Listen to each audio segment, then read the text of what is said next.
Hello everyone.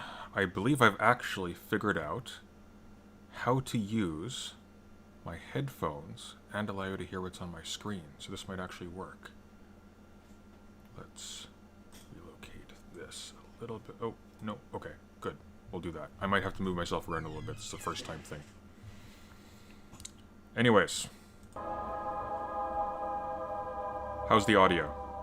Is the game too loud? Am I too quiet?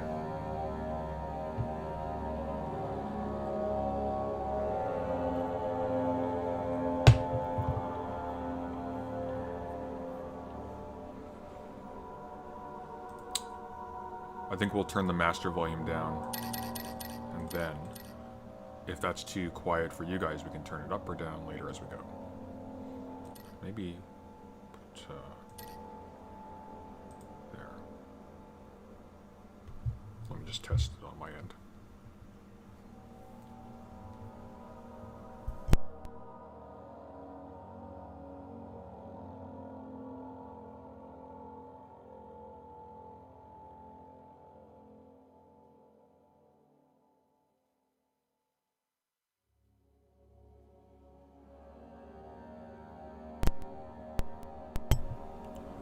Perfect. Alright, let's do this. Normal or hard? Let's do normal. We want to have fun with this.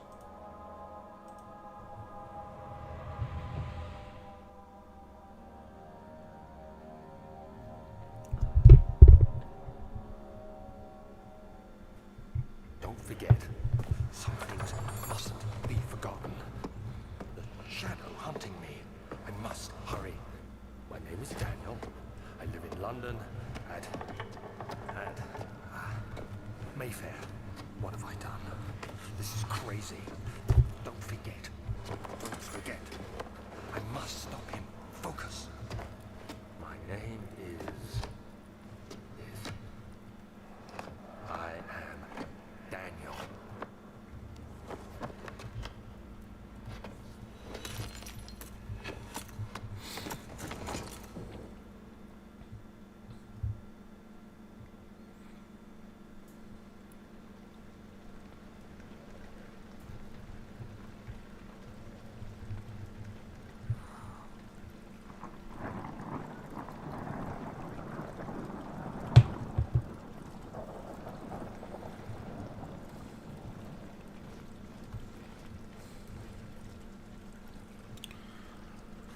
Is Amnesia racist? It's actually an interesting question. Certainly you can draw some connections with the anti-colonial stuff we've been talking about recently, in like the recent Professor Flowers drama. You can connect that to some of the themes in A Machine for Pigs, certainly. And a little bit in this too. A major plot point has to do with some goings-on in Algeria. That's one of the principal interests for me of Amnesia Rebirth. Which I haven't put on the list of games I'm going to do in this marathon, not because I don't want to, because I actually quite enjoy it. I think it's probably the weakest one in the series, but that's kind of saying something when you take into account A Machine for Pigs. But I don't know how well it will run, so we'll see. But the list we have going right now is this, Amnesia Machine for Pigs, of course, I've just mentioned, Soma, and Alien Isolation, and I may pop in some more if we go through these fast. This game can be completed fairly quickly, but it's my favorite of the series.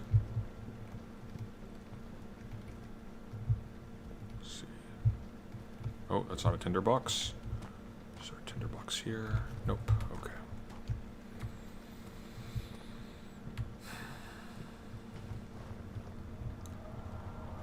Liquids.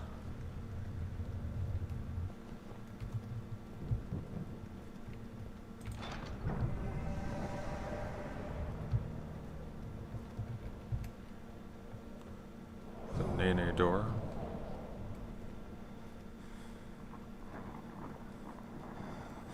That was a joke? Oh, I never joke. Run, run, run before the door turns spooky. There we are. What are we looking at here?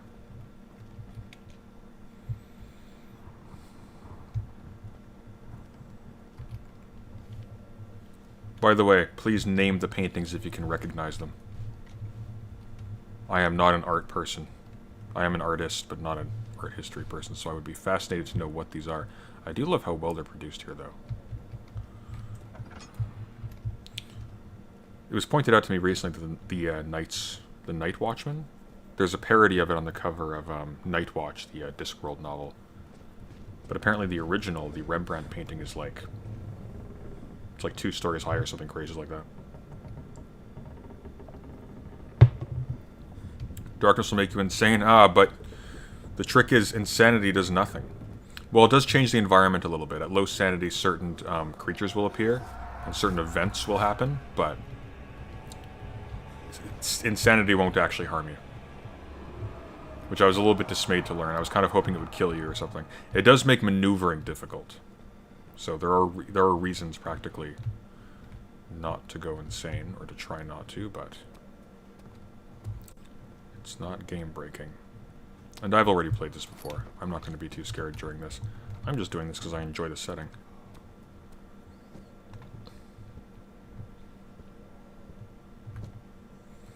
Although it will get tense later. What I like about these games is they are actually physically difficult to do. Like when you get into a safe point, when you're like in a closet or something, it actually is difficult to get out. So actually progressing feels like an achievement, because it is. Because it's a psychological exercise. This is so quaint by comparison to a lot of the stuff that's come out recently, though. Alien Isolation is just so much more tense than this. What's the setting? We are in a Prussian castle. I think late 19th century. What is this? I can't read German. Okay.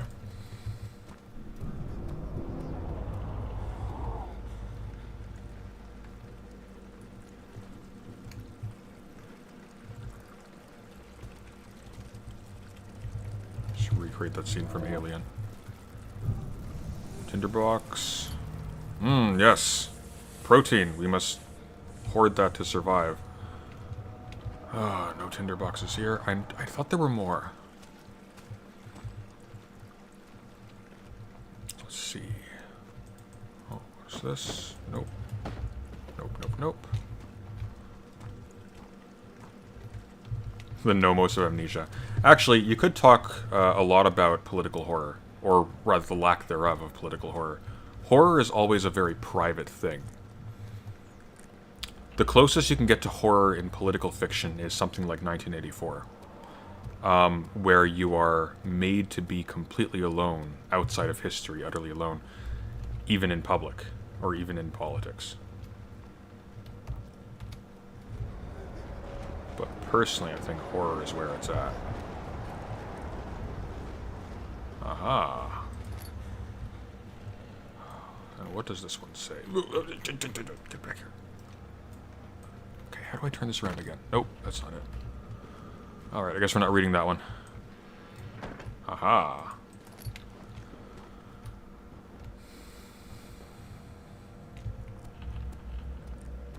This early in the game, we can be kind of reckless with our sanity because we're going to get some more. We're going to get some laudanum soon enough. There's a fireplace in here. Yes.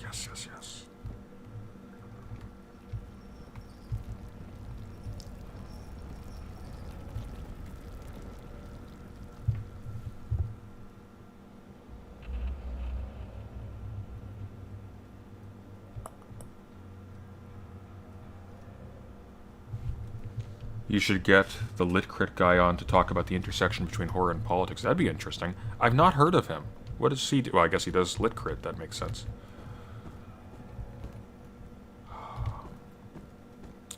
Zanzi, you haven't played this? I'm surprised at you. You seem like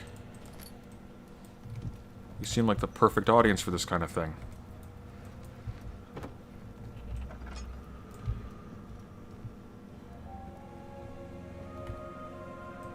Yoink.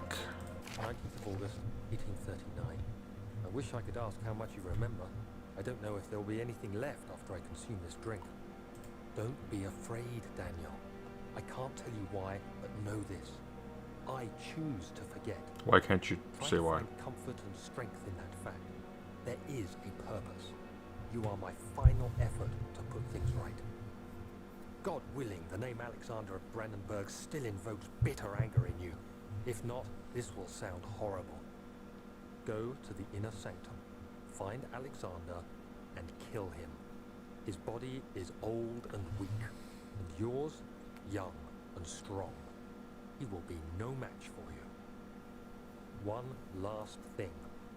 A shadow is following you. It's a living nightmare, breaking down reality. I have tried everything, and there is no way to fight back. You need to escape it as long as you can. Redeem us both, Daniel.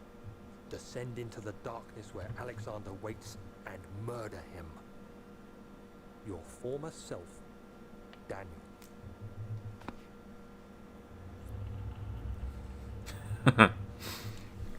Future Homer, I owe you one donut. Do you believe that anarchic totalitarianism is possible? I don't think the term totalitarian has a lot of useful content, to be totally honest.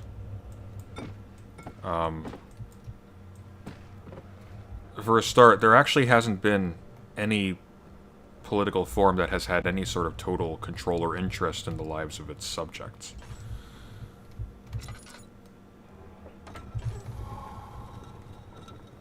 Let's see. Aha.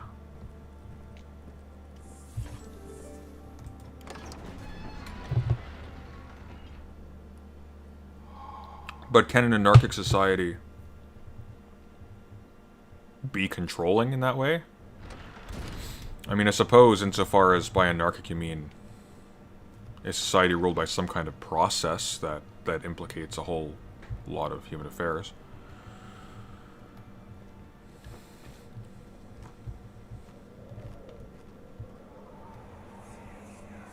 Alexander, is it inside the castle? In a manner of speaking. Come, bring the lamp. You've been to the refinery, have you not? I don't believe I have. Is it connected to the... what did you call it? The inner sanctum. My most precious chamber, Daniel. And it lies well beyond the refinery. In fact, it lies beneath the very stone of Brandenburg. How is the audio? Can you guys hear the voice in the game? It is tough and pliant. It can't be torn by hand or tools. Ugh. Ugh. I wonder when the meat wall trope started in horror. It seems to be in everything now.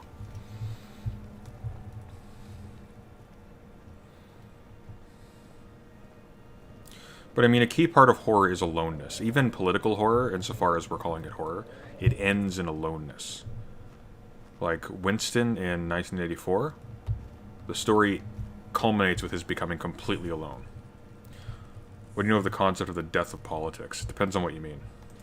If you're thinking in Arendtian terms, I can sort of understand that. If you're thinking of like a specific phrase by somebody else, it doesn't ring a bell. I mean, it rings a bell, but like I don't.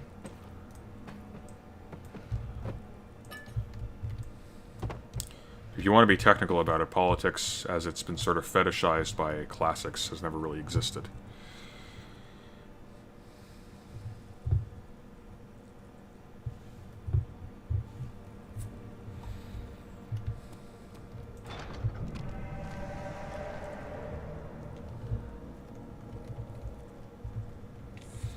When we get to A Machine for Pigs, we're going to start paying a lot more attention to the actual paintings, because that game was made by a different team. It was made by the team that did a super pretentious, but I kind of enjoy it, sort of literary game called Dear Esther. It's a walking simulator.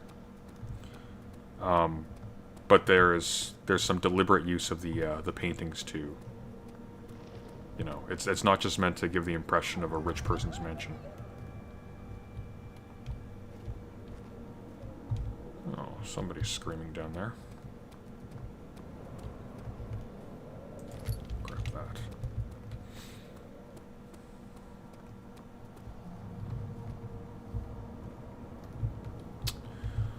Alright, I guess we're going down to the wine cellar. Or something.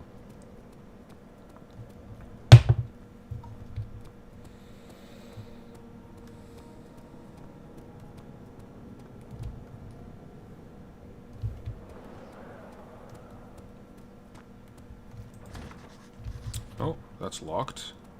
Okay. Can we go here? The laboratory.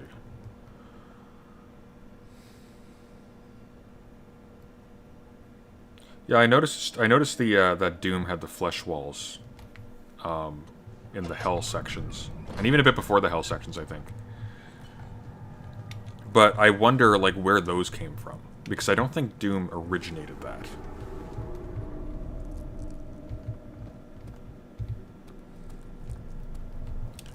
God, after playing Alien Isolation through... Has Vosh ever finished Alien Isolation? I know he was playing it at one point. But after playing that one through, this is so quaint by comparison.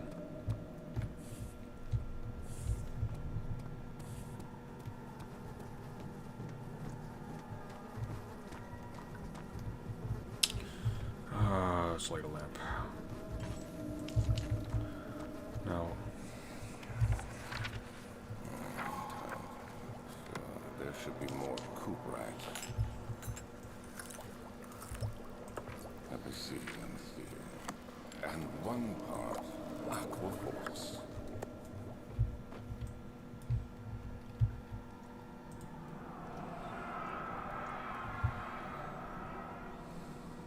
One day I'll return. If it wasn't for the thought of you, my love won't be able to go on. When I find myself doing terrible things, I take comfort in you as long as I'm able to think of you and long for a life together. I know I'm better than the others. I weep for them. They lust for power without restraint, to where I only crave fair judgment and a safe return. Amnesia Rebirth actually goes into the setting of Brennenberg's sort of home universe or what have you. But I still have no idea what that refers to. This is my third attempt to produce artificial vitae.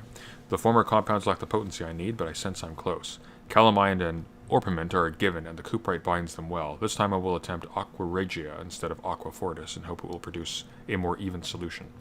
The experiment was unsuccessful. The solution is highly acid and proves impractical to put to any use except as a detergent. Organic tissue reacts especially violently to the solution and should be handled with the greatest care. I might be able to use the recipe, but I'm losing hope that I will find an alchemic solution to my predicament.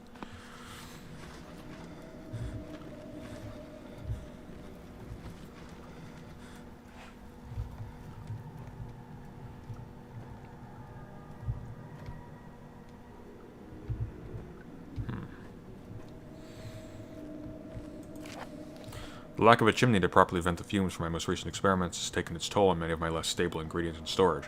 Some seem unaffected, but many are stained by the fumes and will be difficult to salvage. I shall do what I can and move them to the wine cellar. We'll light that one.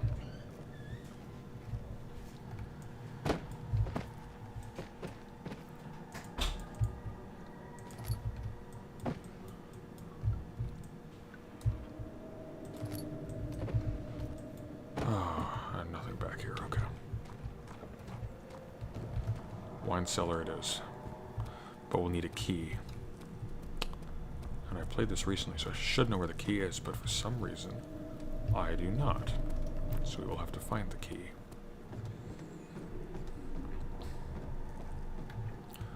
Gordozen, don't ask people questions like that in my chat, please.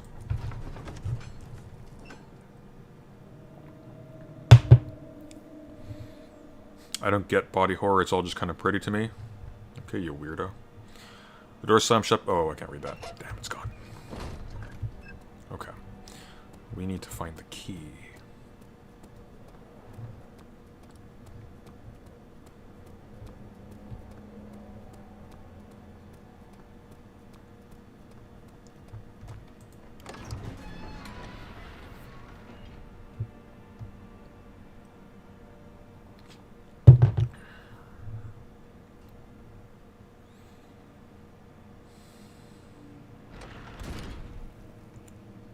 I would unironically live here.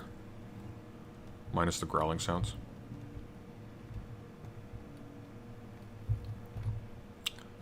Rare books.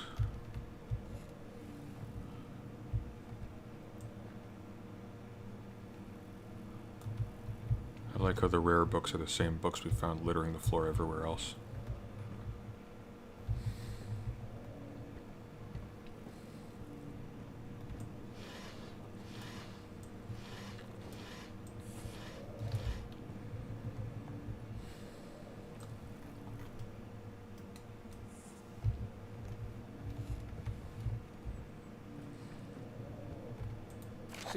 May 1839. The unflinching African sun has continued to plague our expedition, making it impossible to dig until dusk. How Professor Herbert managed to find the location in these vast plains of nothingness remains a mystery to me. When I asked him about the tomb again, he told me about the legend of Tin Hanan, the mother of us all. An interesting story in its own right, but I can't help feeling there's more. Later that evening, we uncovered a passage beneath the dunes leading to a sand-covered stone structure. The professor was confident it was the tomb we sought and ordered the others to clear the way late into the dark, cold night. Tomorrow, I shall lead the men into the ancient structure, hoping to reach the burial chamber. No matter what the professor is keeping from me, the dig should yield something interesting to take back to London and the British Museum. Tin Hanan is the villain of Amnesia Rebirth, and you actually find Professor Herbert's corpse in the other world. Catalogs.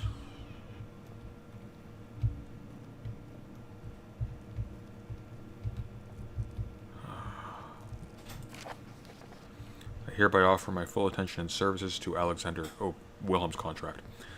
Baron of Brandenburg. This contract will reign for a total of 3 years, and my freedom shall return to me. In addition, Alexander, Baron of Brandenburg, is to recommend my services at the Prussian royal court, and within the sanctum of the Order of the Black Eagle. May no man break the seal. Wilhelm, House of Garrick. Or Garage.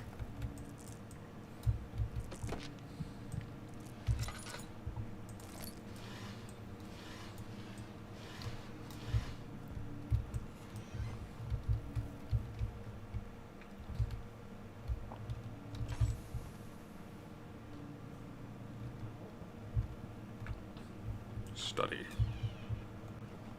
Ah, I like this. What?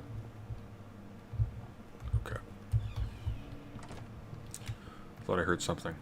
Might be my own throat. Who knows? Today, I took some men and ventured Oh, wait, into wait, the wait, dark, wait. ancient passage we uncovered. No, we skipped some. Hang on, wait. Notes. Diaries. Here we go. Sorry.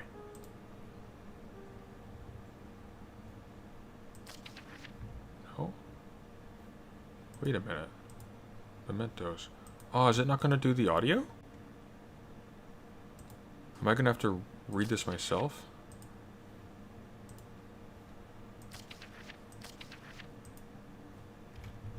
Oh, unless it hasn't actually gone in yet, because I clicked it too fast. Diaries. Oh, I guess I just have to read it myself now. My hands tremble as I write. I feel I need to document my tribulation, for I fear that my memory will fail me if I linger. Today I took some men and ventured into the dark ancient passage we uncovered. Our torches burned faintly in the murky air as we slowly made our way underground. The men were superstitious and fearful. They argued loudly, and I felt their strange language getting to me. I mustered my strength and yelled at them to continue down the slopes and broken steps. The crudely carved passage confused me. It looked much older than the 4th century structure we had expected. The twisting path emerged into a great antechamber. The walls were lined with statues unlike any I'd ever seen. Despite their unearthly quality, I felt a strange familiarity toward them, which haunts me still. At the far end of the chamber, a great slab of stone sealed off whatever lay ahead. I gave the order to raise it, and as I pushed through the narrow space, the heavy stone suddenly dropped, sealing me inside. I was trapped. I believe you actually go there in Amnesia Rebirth. I'm going to try to run that one. We'll see. I might have to use my laptop for it. Not a whole lot of variety in the paintings, huh? Already opened that. Ah, that door is slightly ajar.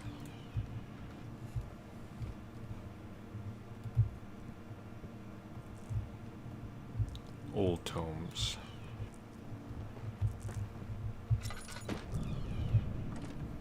Oop.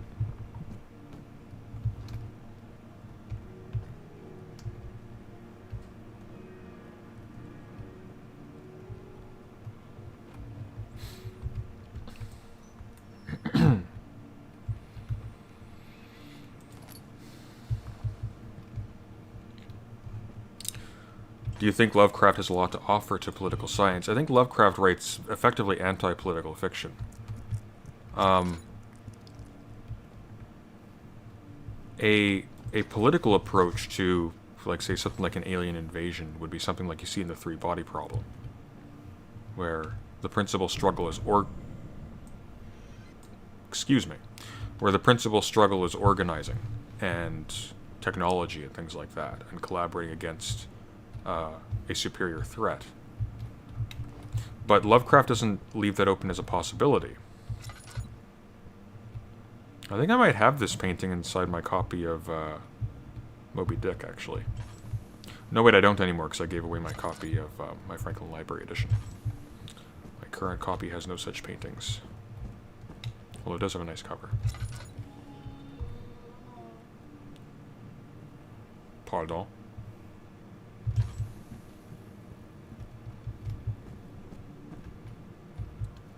Alright. Any thoughts on Fyodor Dostoevsky? He's okay. I like the Brothers Karamazov. I didn't find it, like, particularly mind-blowing.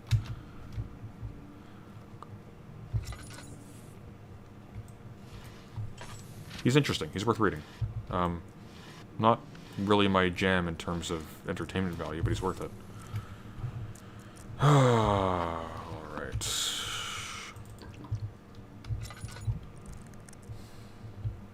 Yeah. Oop. Okay. Sleep.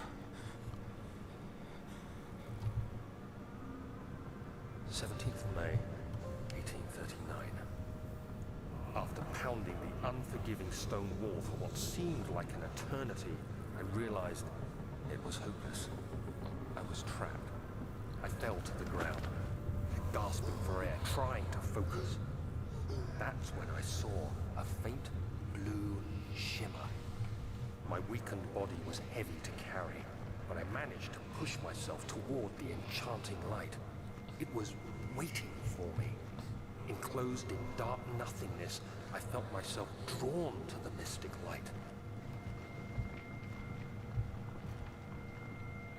I reached out, closing it in my hands. The faint glow escaped my fingers and began to spark brightly and spirit me away, unlocking alien memories of spiraling towers, endless deserts, and impossible geometry. The next thing I can remember is the grating sound of stone being lifted, the voices of the Arabs pulling me to safety, and grasped firmly in my hands was the broken pieces of a most peculiar relic. Stupid piano ghost is still going. Unless it's one of the servants. Although, somehow, I don't think they know how to play the piano, because I believe they were like mercenary kidnappers or whatnot. Probably would never have had the opportunity to learn.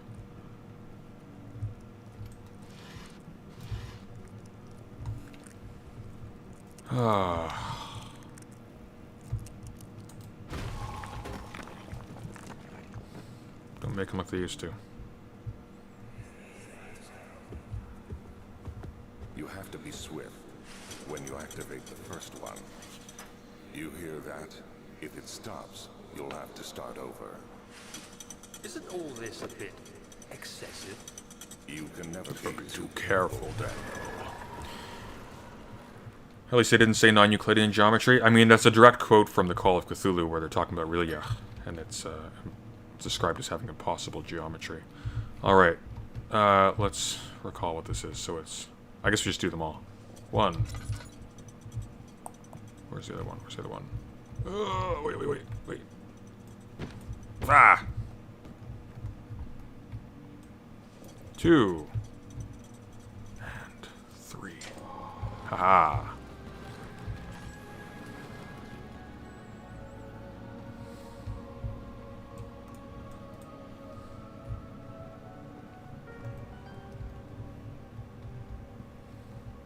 It's a key. What have we got here? Wilhelm and his regarding closing of the wine cellar. Wilhelm and his fools have endangered my research long enough with their absent-minded handling of the human vessels. The sheriff is keeping a watchful eye on the forest and is killing my trusty servants. It's just a matter of time until they follow the trail to Brennenburg. I need to lock Wilhelm and his men... Wilhelm, whatever. Wilhelm and his men to avoid further investigation from the public. The wine cellar will therefore be sealed off until the matter has been handled. Either the king's men leave or they will starve. Whatever comes first. They can rot for all I care. Maybe I will feed them some wine. It would, in a sense, solve both of my problems.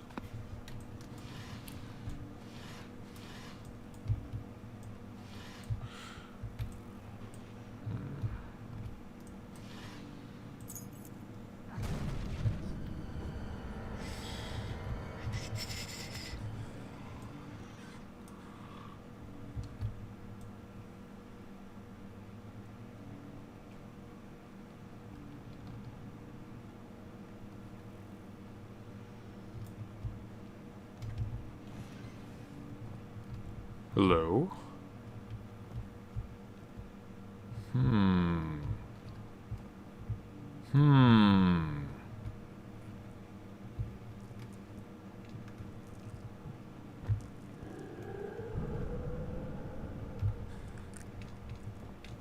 Come here, Butterball.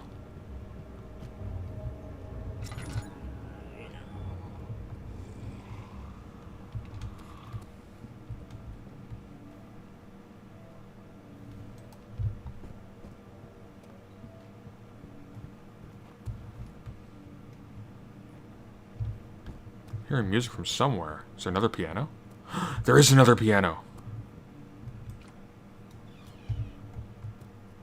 Wait a minute. Was that the wine cellar key or was that the key? There was another door here that needed a key. Where was it? Wasn't that one?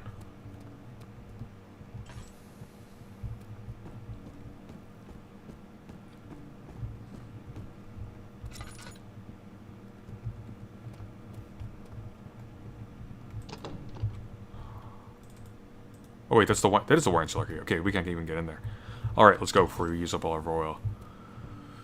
President Sunday, are you aspiring there to be a closer monter, hiding there to scare the resident of this fine mansion? Exactly. I'm not locked in here with you. You're locked in here with me.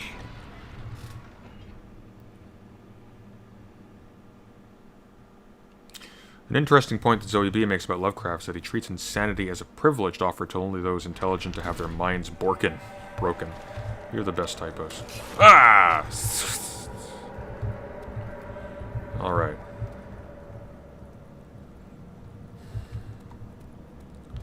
The forbidden meat sauce. As a privilege. See, I don't know. See, generally, I'm not sure I'm not sure I agree that insanity is a privilege in this case.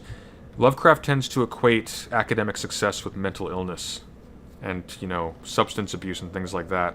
Most of his characters aren't simply going insane from the knowledge they find. They're also deep financial and physical straits as a result of the attempt. Which I guess, yeah, it's privileged to the extent that nobody can really just do that without a significant amount of resources, but...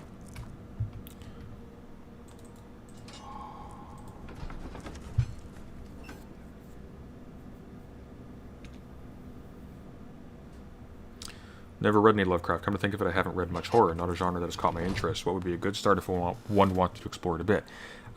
Jeff Vandermeer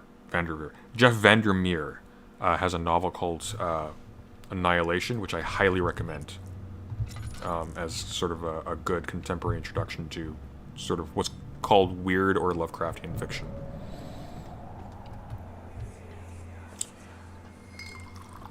Where did the Baron go? Who cares? He left us enough wine to last us a lifetime. Or at least until tomorrow.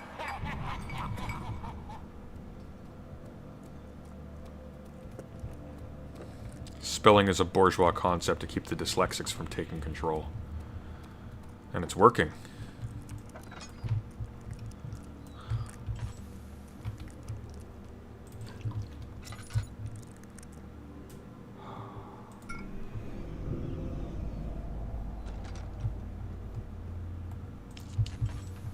I'm going to be right back.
All right.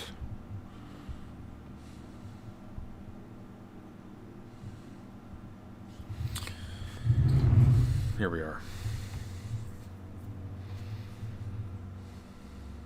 You love the movie's visuals? I actually wasn't overly fond of the Annihilation film. Like, I appreciated it for what it was, but I didn't even really regard it as an adaptation of the books. It's so radically different. I thought there was a glitch for a second. No, it's just a barrel ring. The Annihilation novel is something fairly unique. But the film is basically... Hello. The film is basically The Color Out of Space mixed with Roadside Picnic. Which is, of course, the... well, not Roadside... With Stalker, which is a film based on a Tarkovsky... no, sorry. Stalker is a Tarkovsky film based off of a science fiction novel called Roadside Picnic. Zenzi, my favorite Lovecraft story is The Shadow of Time. That one's a good one. My favorite is sort of basic, but I actually really like The Shadow over Innsmouth. A lot of people find that one kind of slow. I personally love that one. It's also the most political of the lot. Surprise, surprise. But it's interesting how... Actually, he uses this exact language. Civic degeneration is such a major theme in Lovecraft. Excuse me.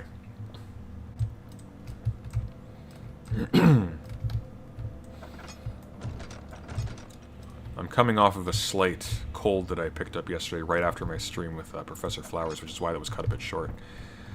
So hopefully that doesn't knock me out here. So if I'm coughing, that's why. How was that, by the way? I thought that conversation went very well. Although people seem somewhat obsessed with villainizing her. It's a little... or vilifying. It's a little frustrating. Okay.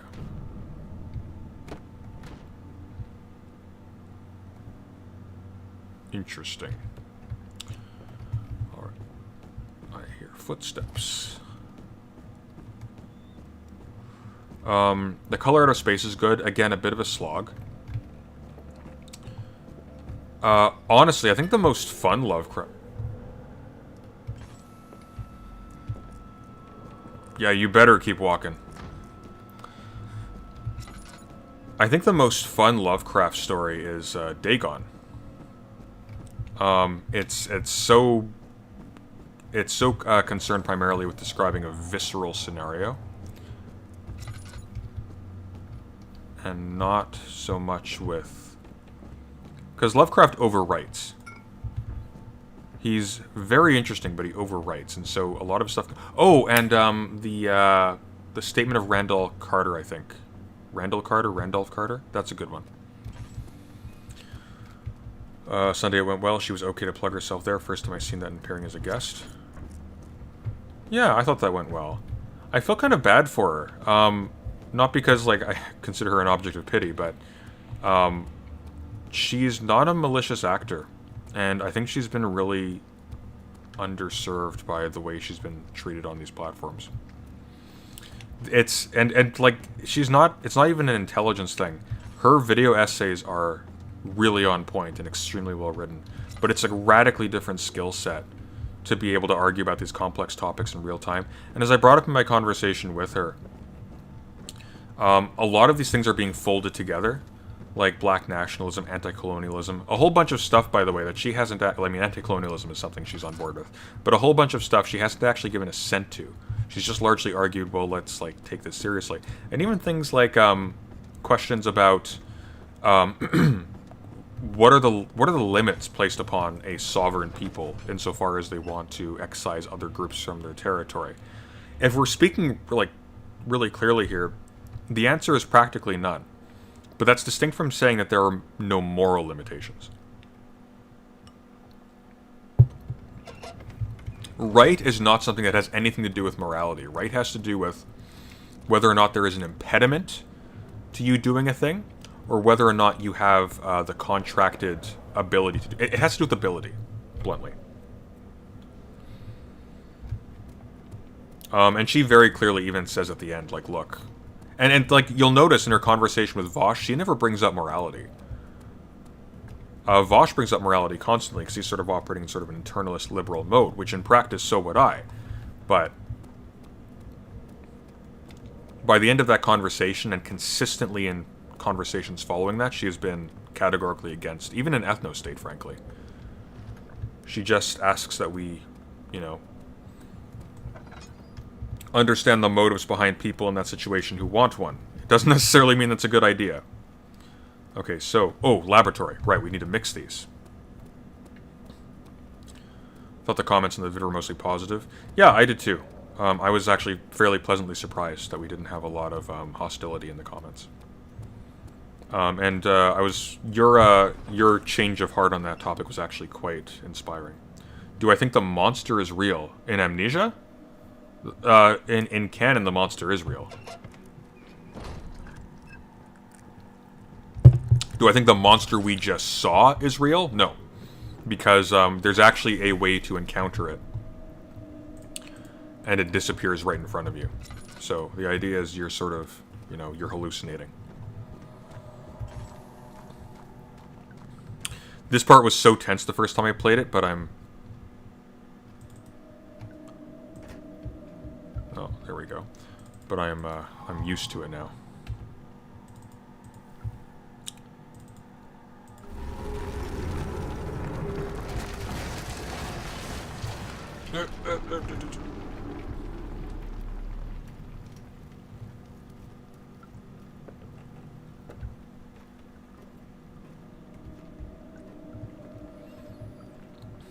Are we missing something? Oh no! Ah! Wait, is there something here? There might be something here. Oh, that's lantern oil. There must be something. How many bottles did we pick up in the wine cellar? Oh, back to the wine cellar. Okay.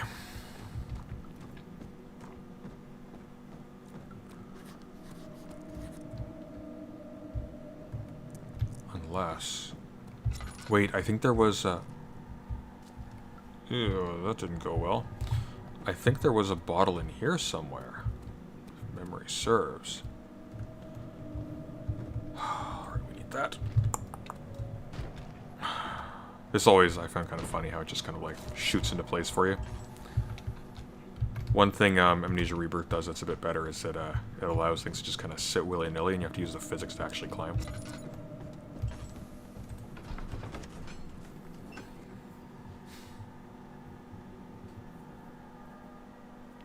There is the Lovecraft story where the protagonist got a heritage house with a oval-shaped window looking into another dimension. I always love that. Was that the, That wasn't the Shadow of Time. That was, Dreams in the Witch House, I believe. If memory serves. I could be wrong. Do I think the Oedipus story was a horror story? No. No, God, no. The Oedipus story wasn't a horror story. The Oedipus story is supposed to be inspiring.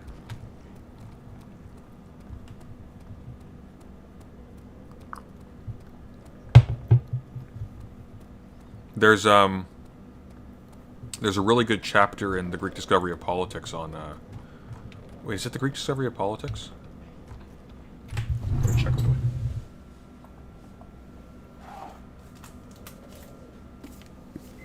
I might be thinking of, no, that chapter, sorry, is on, the Eumenides by Aeschylus.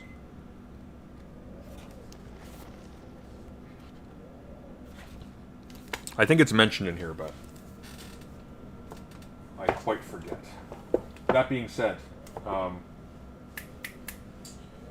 the Sophocles is very good. I highly recommend. This is actually my favorite. Oedipus at Colonus is my favorite Greek play.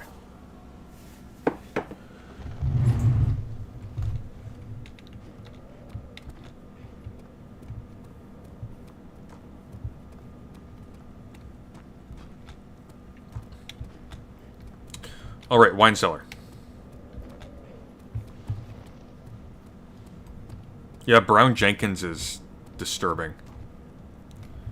Brown Jenkins is like an imp creature that sort of haunts the protagonist of Dreams in the Witch House.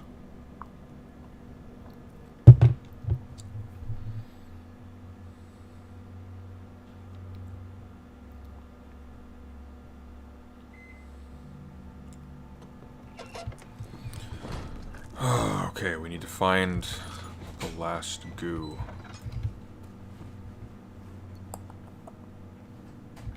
Was there one in here that we missed? We're gonna lose all of our lantern oil before the end of this, aren't we? No, wait, I needed to have my head knocked out, didn't I? There was a thing that was supposed to happen. Unless... that did... No, it didn't happen. I need to, because there's a pulley I need to hit.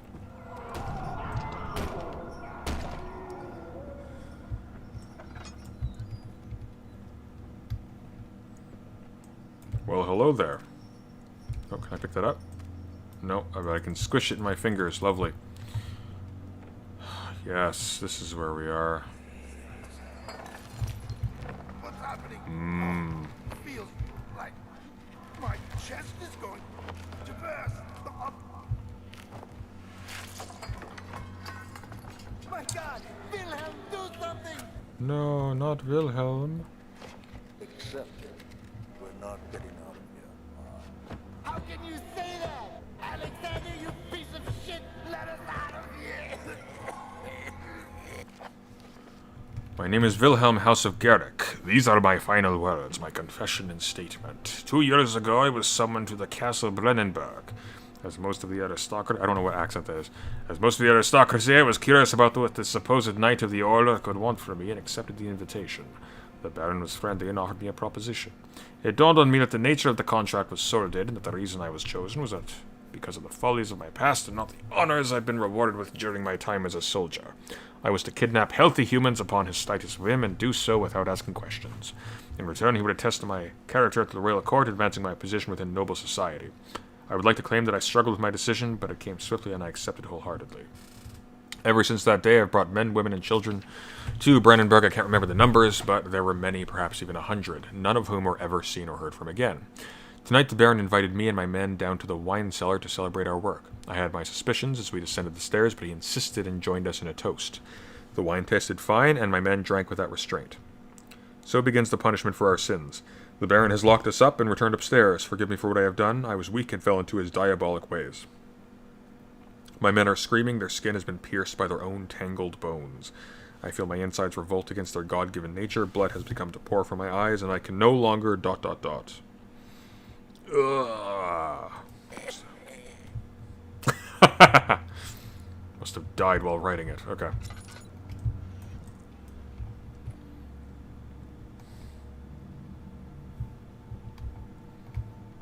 That's really high up there.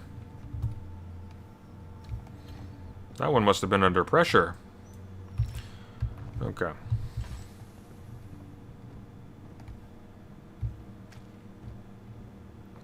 Well, I have all the goo. I thought I was supposed to get knocked out by something. Am I misremembering? Is this my first playthrough? No, this is like my 10th playthrough. I love this game.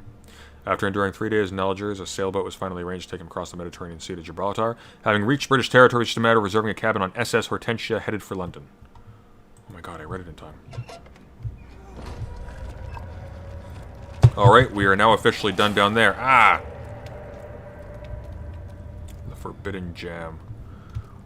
Oh, do I have to... Oh, shoot, I have to jump over this, don't I?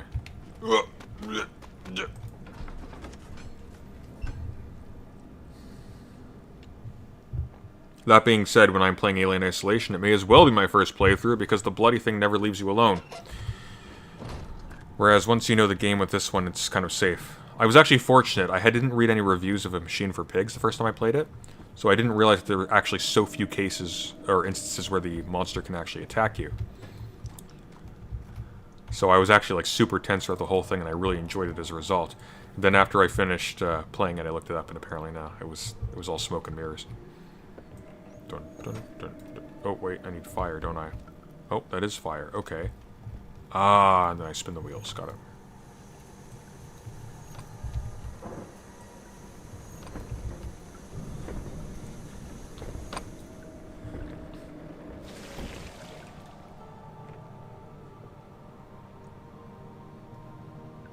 Something's gonna happen when I pick this up.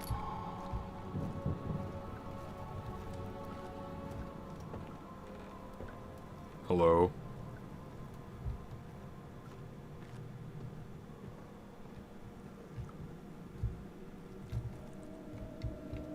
Alright then.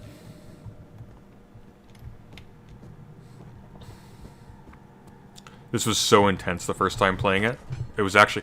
My first horror game was Doom 3, and that one was actually tense playing it. Because if you've never played a horror game before, especially if you've been like sort of sheltered as a kid, and the scariest thing you've ever seen was the Re-Deads from Ocarina of Time, which, to be fair, were bloody terrifying. This wasn't... Even Doom 3 is intense. Hey, that'd be a fun one to do, actually. Maybe I should do Doom 3. For one of my horror games this month. Alright. Perspective Philosophy's old foe, meat.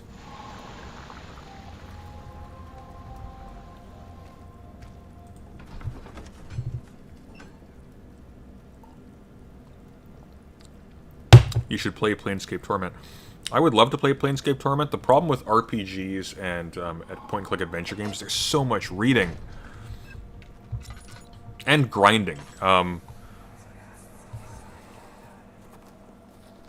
sure is dark in here. Yes, Yes, but not for long. and there's a good reason for it. But you can light the lamp now if you wish. A good reason for it. For the darkness, that is. Stay close. Be careful not to stray. Or you'll run into What's the the wall. Why is it so dark? Pay attention, Daniel.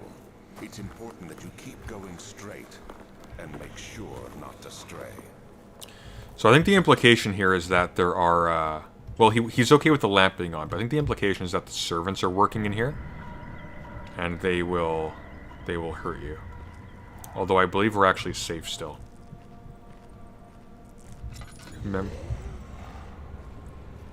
Ooh, maybe not. I could be misremembering. It's been a little while. But I don't think... I don't think the servants are actually in here. I think until you get to the back room, you're actually safe from them. The first monster that can hurt you, I believe, is the Kaerk.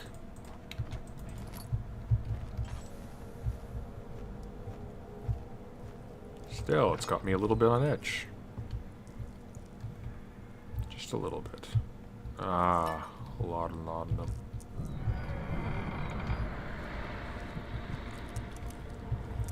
Cool.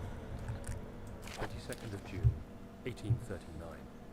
It's been more than a month since my last entry. After the event inside the underground chamber in Algeria, Professor Herbert insisted I return to England. He said he didn't want to risk forfeiting the entire expedition lest I took a turn for the worse. An excessive decision, in retrospect. But I'm glad it turned out that way. I found my journal this morning in the haphazard collection of things brought home from Africa. Next to it lay the broken stone orb wrapped in cloth. I tried to assemble it, but couldn't. The pieces wouldn't fit together, as if they weren't from the same object. Could I have imagined it all? Was there ever a complete orb?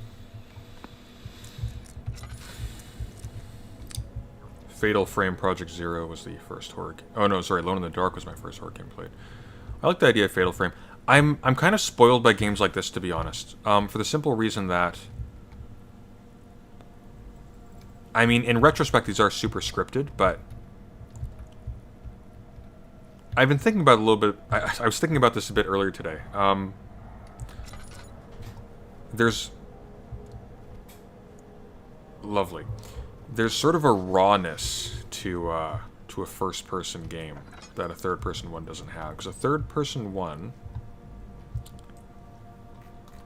involves your own character in the scene, whereas you aren't paying at all any attention to the aesthetics of your person in a horror game.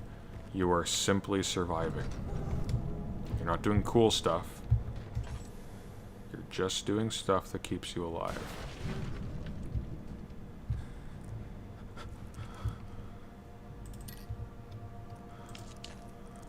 25th of June, 1839. I feel the need to continue this journal, even though it was intended for my journey to Africa. This must be something very important. I just know it. I've taken it upon myself to piece the orb back together, but it's been more difficult than one might think. The pieces are behaving strangely. They seem to change color, shape, and texture, but ever so slightly.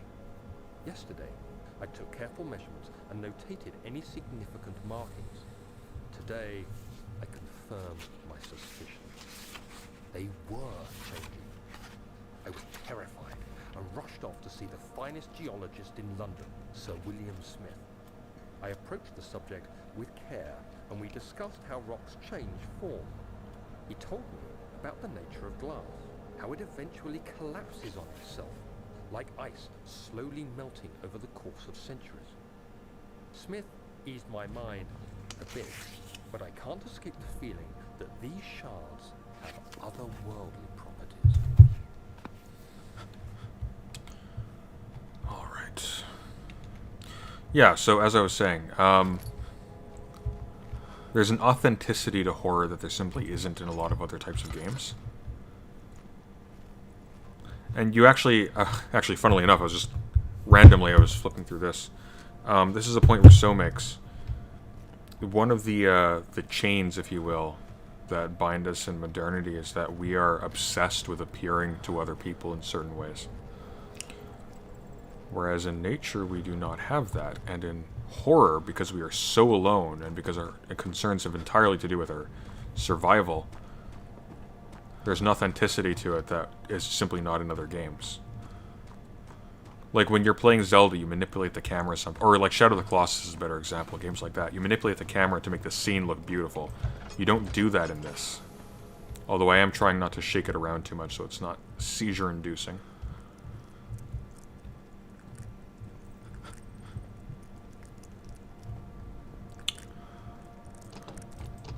I also kind of just like how horror involves environments that aren't designed to be pretty per se.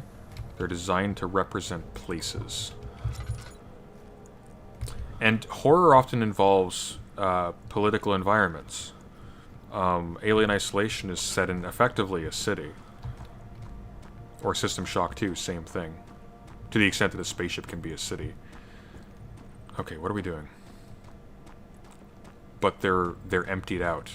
And it really shows, like, where the political actually lies, and that the city itself has no political significance whatsoever when isolated from the... or when removed, when the people are removed.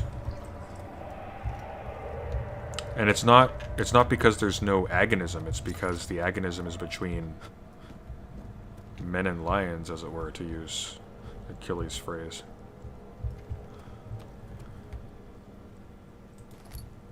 It's a horror marathon. We're supposed to be as pretentious as possible. Alright, so we move that. Move that. Oh, and we need to... There's a stick in the thing. So we need to grab books. Oh my god. See, this is why madness matters, because it slows you down like crazily. There we go.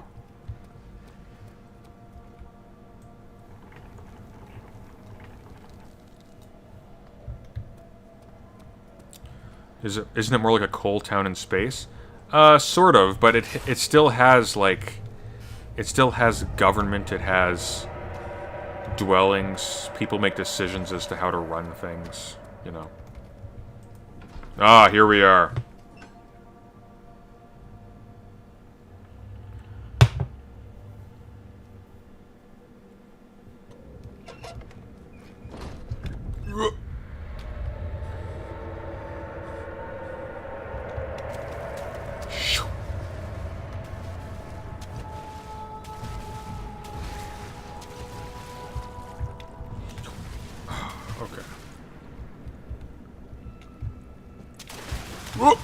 Aha!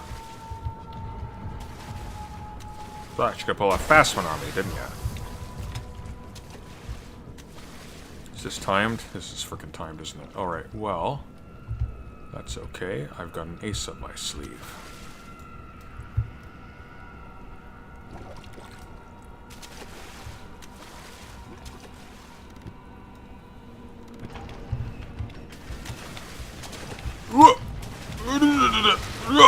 Haha.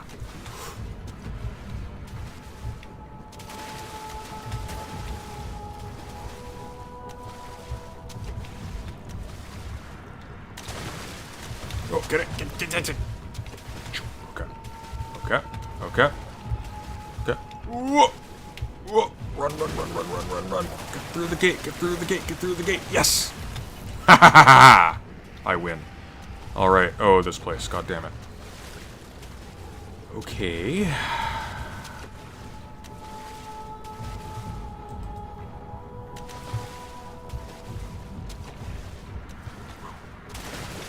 Whoa.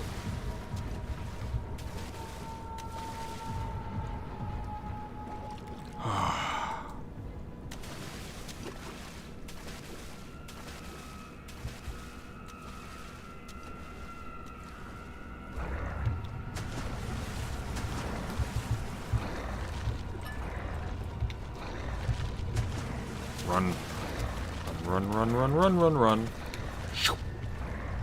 Alright. Coolio.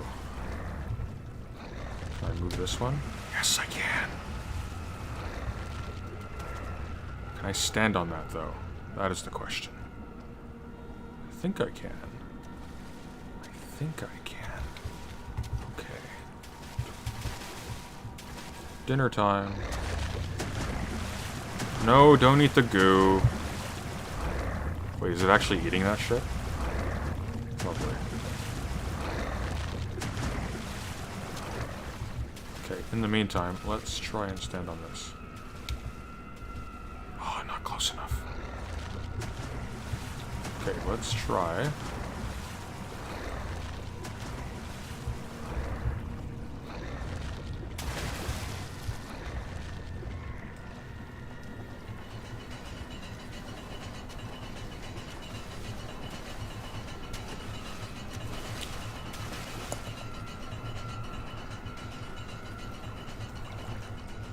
Alright, here we go. Come on. Hey, oi, how dare you? Lock? What do you mean it's locked?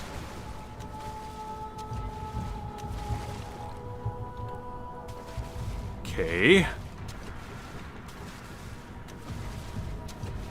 mean it's locked? Oh, brilliant. Oh, okay, there we go. There we go. Sharp thing. Do I have anything for that? No, I don't. Okay.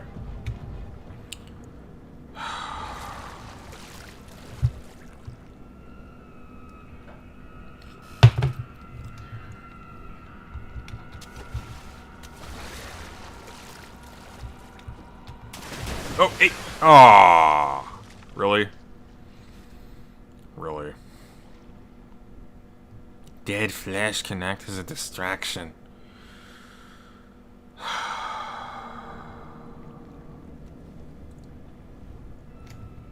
Do I still have that thing? Oh, I still have it. Good. See, this game is easy. However, I believe I now...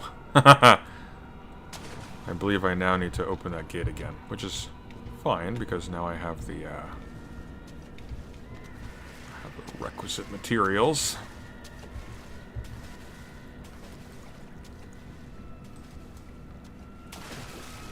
Destroy the child.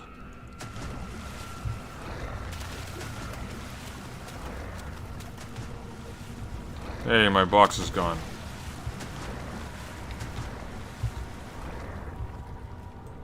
Okay.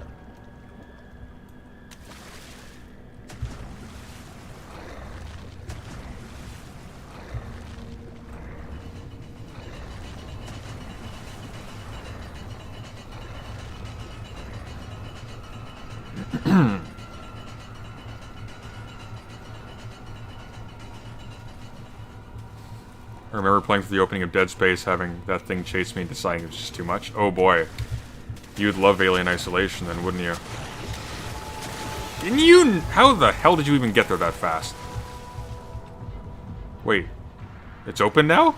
I didn't need to use the lock? Oh, I did. Yay. We did it. I would actually pay for Zanzi to play Alien Isolation. I just wanna... I wanna see him scream in Irish, because he would. Run away!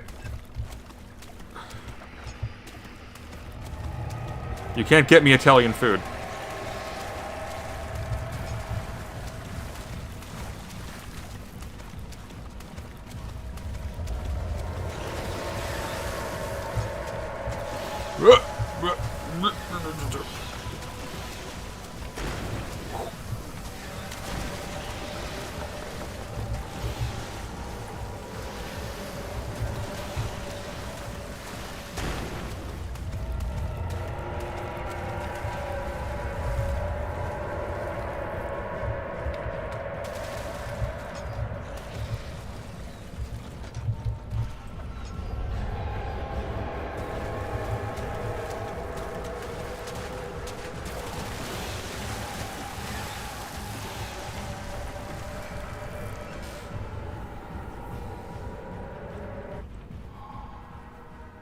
Did Vosh do an Amnesia stream? I mean, I'm actually going to finish my horror games, which is the difference. He never finished Alien Isolation, as far as I'm aware. Is this the first, second, or remake? This is the first. Ah.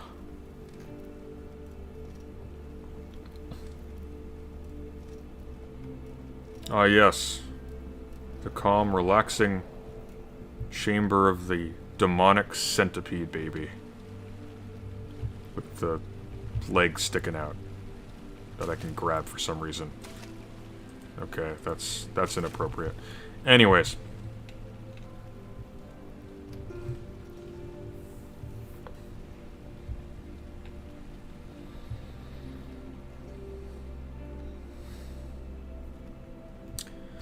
You love the franchise, you might give it a go.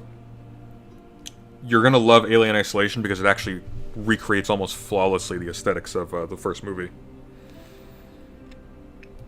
Keeps everything low-tech. There are tape cassettes and plastic walls and old magazines. It's amazing. You have an ascending room.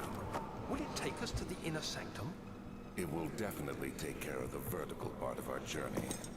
So, you have ridden an elevator before? Yes, the Colosseum at Regent's Park has one. It takes you to the gallery where you can view the panorama. Good. This ride might be a little longer, and in the other direction.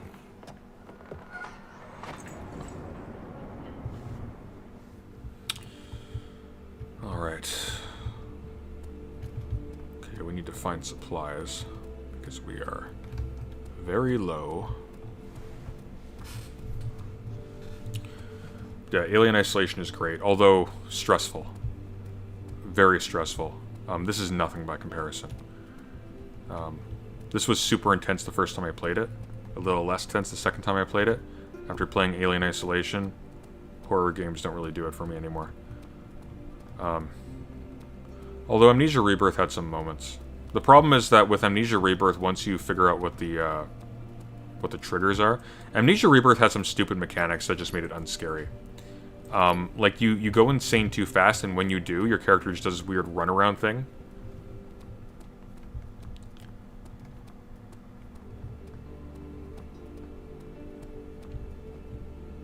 Guest room. Study. Let me go to the guest room first.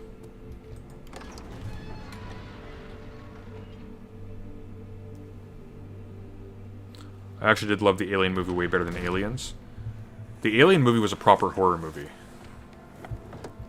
Aliens was a war movie, effectively.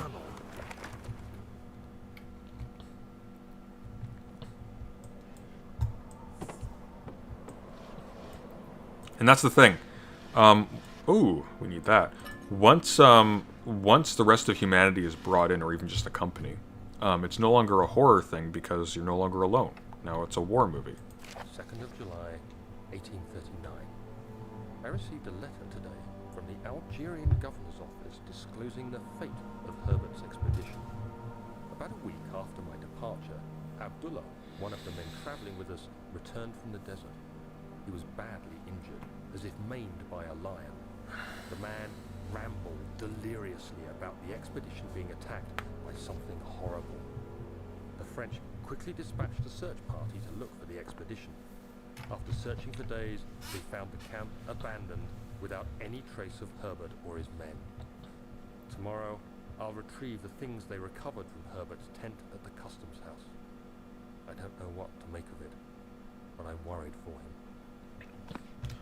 What other games are in the lineup? Well, we're doing a Machine for Pigs after this. Then we're going to do either Outlast or Soma. I'm thinking Soma, because it's just a lot more fun than Outlast and a lot more interesting. And then I'll probably do Outlast after that, and then Alien Isolation. Those are for sure. I might add some others if we go through them quickly. Like, this game's only about 3 hours long, if you know what you're doing.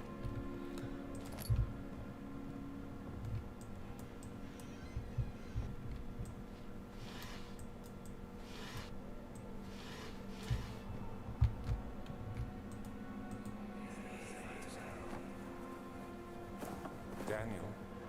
What? Still having nightmares, I see. Yes, I can't shake them. They come every night. We'll put a stop to them. You'll see. Now, don't mind me while I watch you as you sleep. 3rd of July, 1839. Today I picked up Herbert's things at the customs house. I dug through the trove of documents he had carried and found a log detailing the expedition. The nature of this text ranged from quick notes to colourful accounts of transpired events. I skimmed the pages, trying to figure out what might have happened. May 17th, the day I was trapped inside the orb chamber, Herbert dryly states, "Recovered Daniel after 1 hour of entrapment." This confused me greatly. I was suffocating within minutes. How could I have lasted an hour? I continued reading the peculiar text. Herbert states his facts without judgment or passion, but suddenly I could read frustration into his text. He pushed his men to investigate the underground tomb, an effort which seems to have strained the minds of his men. Madness spread through the ranks, and Herbert had to take some extreme measures to continue. He finally visits the chamber himself, where he retrieves the orb to the surface. His account confuses me greatly. If he has the orb, What are those pieces in my drawing room?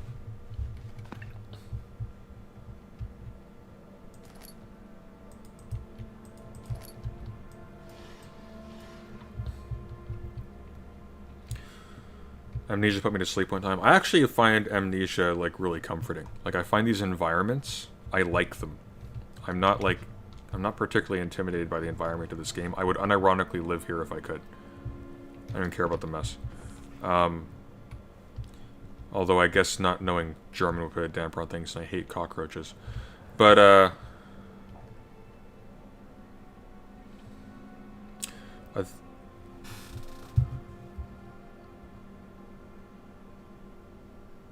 if aliens would come up now, the anti-SJW crowd would complain about Ripley and aliens so much. Yeah, probably. Which is ironic, because of course they cite Ripley as an example of a strong female character. When people are, like, admittedly in cringy ways adulating new fictional characters for being, you know, strong and female, like that in itself is new.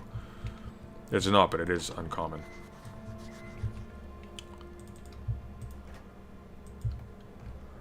Look how crappy this crowbar is. You break one cheap wooden door down, and it frickin' breaks.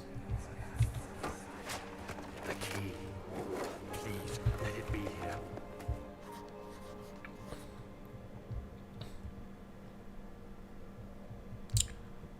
Alright.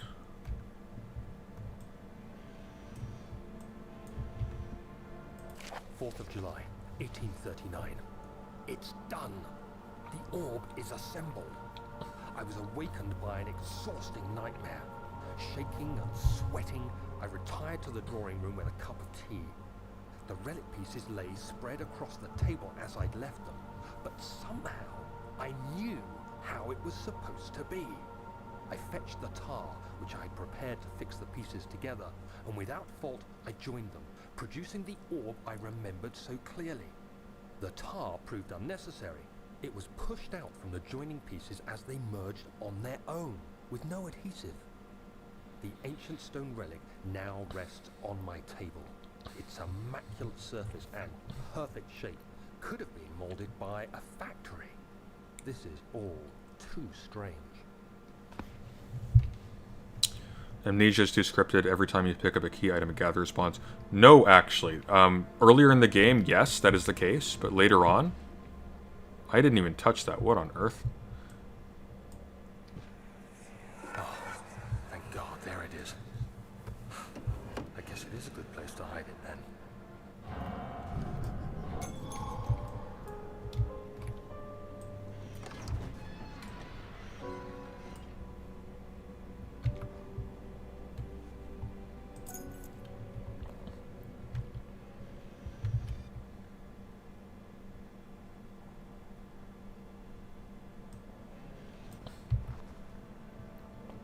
Well.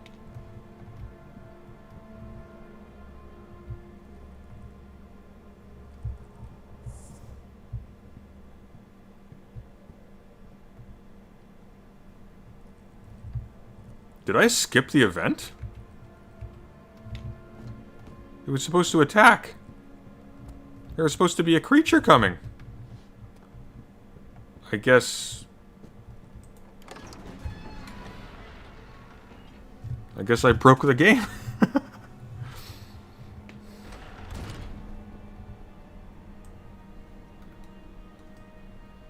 Oh no. Intriguing. That is... I think that's a gatherer torso.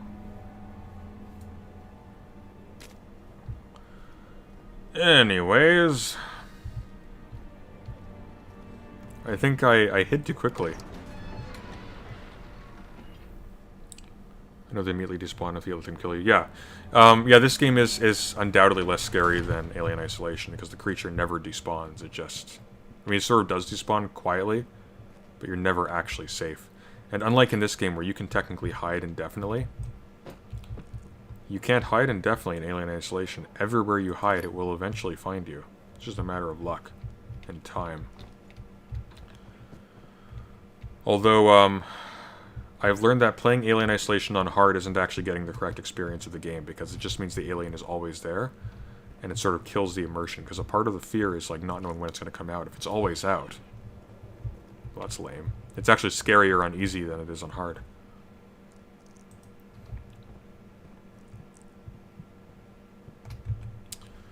Let's use that. What have we got here? Letter regarding the discovery of an orb to my most trusted student and friend Johann Wehr. The most remarkable thing happened as I was traveling through the Prussian woods this summer. I finally found one of the orbs I've been looking for the last 20-odd years. It is as inexplicable as the Heliodromus described it in the Hortus Conclusus. It was as it was told about, an underground Mithraic temple crowned with an unearthly artifact. The orb was big enough to fill my cupped hands, and the texture was smooth and jagged, its color washed while rich. Contrast is not enough to describe its nature. It was an impossibility, an artificial paradox captured within stone. I was staying in a nearby village called Alstadt, investigating one of the antiquated trails when I finally found the cavern. I went inside, and suddenly I could verify the truth of these enigmatic artifacts. They were real. As you can understand, this is the most important discovery of my life, but it has also become my greatest fear. As I entered the underground chamber, I could feel that I was trespassing. Because of my curiosity, I did my best to fight these instincts and fetch the orb from its place. I scrambled out of the chamber and into the woods. I could sense something was following me. It bayed loudly as it closed in. The beast, this guardian of the orb, was relentless in its pursuit. I made my way to a nearby ravine where I stumbled upon some men fishing in the lake. I tried to warn them as I passed, but fortunately they remained as I continued my escape. When I heard their cry of pain echo through the valley, I felt such a tremendous sense of relief, thinking I would be spared. Suddenly, a blue shimmering light engulfed me, and the colors of the forest were washed away before my eyes. I kept running through the bleak surroundings. The trees had turned charcoal black with leaves of cinder, the ground covered with murky water. I pressed on through the drenched land as the glowing ember gave way to the rising wind and rained on me. I could hear pleading screams in the distance, and I joined in as pain and fear overtook me. I fell to the ground, gasping for air. This certainly must sound strange, but I had been carried miles away across the Alps to a grassy field outside Genoa. The Guardian had taken the orb from me, but still until this day I fear its return. Sometimes I lay awake at night listening for the howling cry I heard in the forest. It has been nearly a decade since that day, and I still haven't been able to write about the incident. The last time we spoke, you told me about your interest and ongoing research into the mythic orbs, and I realized I owed you the truth about my visit to Alstadt. Your friend and mentor, Heinrich Cornelius Agrippa.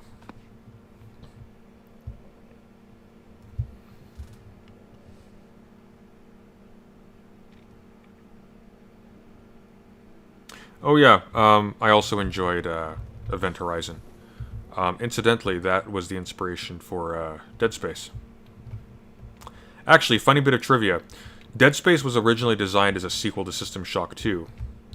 Doom 3 used System Shock 2 as a model, and of course, Bioshock is the spiritual successor to System Shock 2, which means that there are, as of this moment, 4 sequels to System Shock 2, including System Shock 3, which is still in development hell.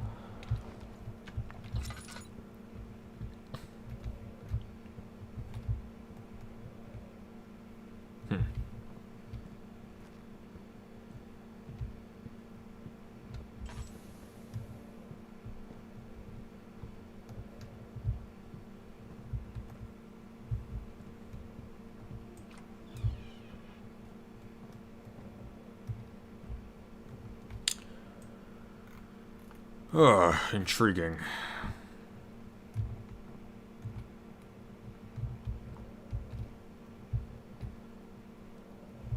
Why dogs? Is that ever explained? I can't remember. Ugh, nasty.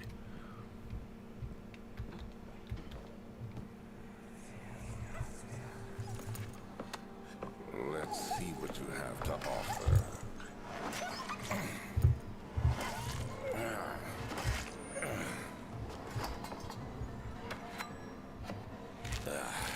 What a mess. I should have sharpened the saw. But I can sense it. It's definitely there.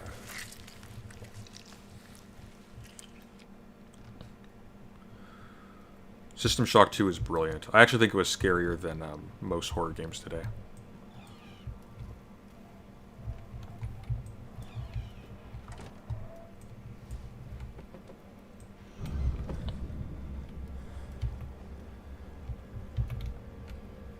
But why?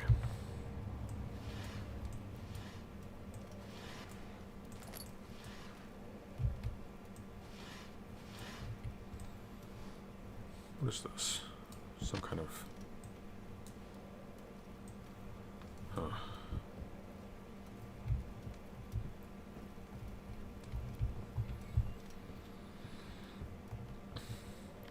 I wonder if canines were an early prototype for the servants. Anatomy Frontiers, 1658, January 9th.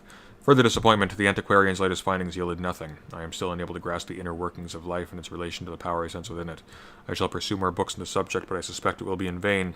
Since no research has been made in my particular interest, I must attempt to fill that void myself. Clearly humans emanate more of the energy I seek, but I hope animals will suffice, as they would prove less of a hassle to acquire. Right, he's trying to make vitae, which we learn in Alien Isolation, or not Alien Isolation, which we learn in Amnesia Rebirth is extracted from humans in extraordinary degrees of suffering.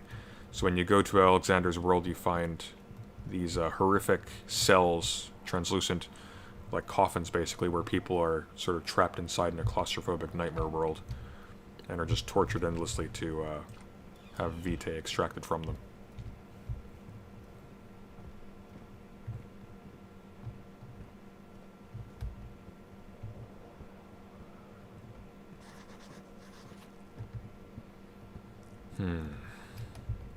Journal entry.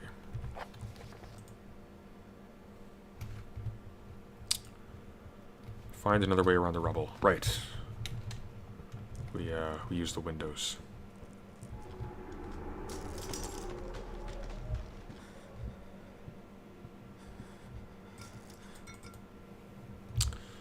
Oh, how convenient. Grond will breach it.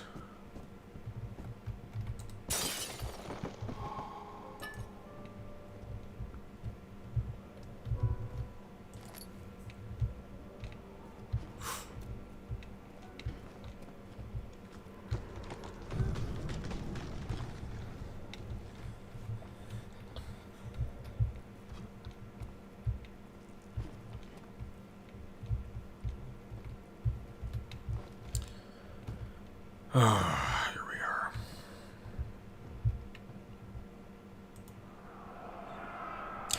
These cylinders are a weird holdover from... Oh, you know, that's a game I could play that I actually haven't played through yet.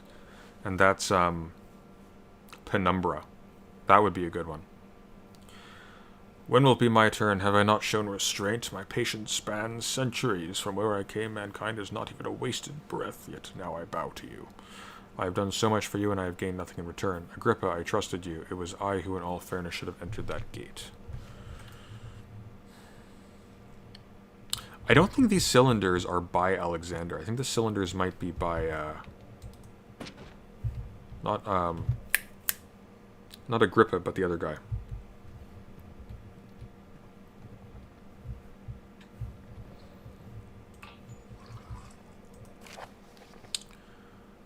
If the elevator breaks down again, make sure to use the steam engine to build up pressure before channeling into the machinery. Adjust the levers. The meter should read up 8, down 8. Right, okay.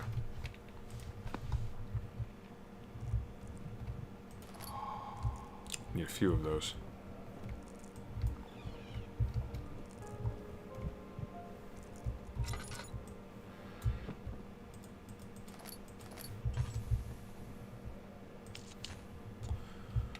Alright, what do we have? What have we here? Would you ever do a classic Doom stream? I'd be down for that. I actually enjoy Doom. I wasn't actually a huge fan of Doom 2016 or Doom Eternal, but the original Doom is just satisfying. There's something about... It's almost like a visual ASMR quality.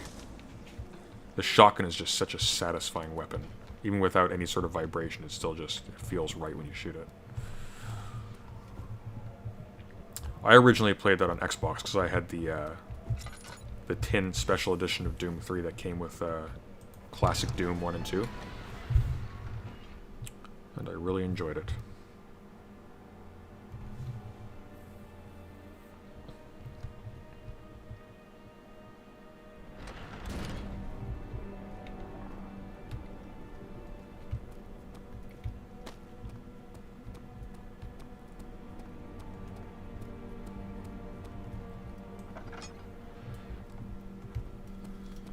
Here we are. Oh my god, Zanzi just bought the Amnesia collection, Soma and Penumbra for 17 euros. Was thinking of speedrunning horror games for October, so I've got a set. I will... Let me know when you're doing that, because I want to watch this. I don't think you have it in you.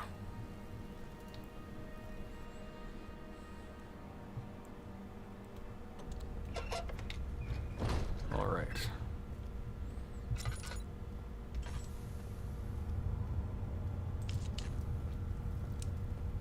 This is where the real Amnesia starts.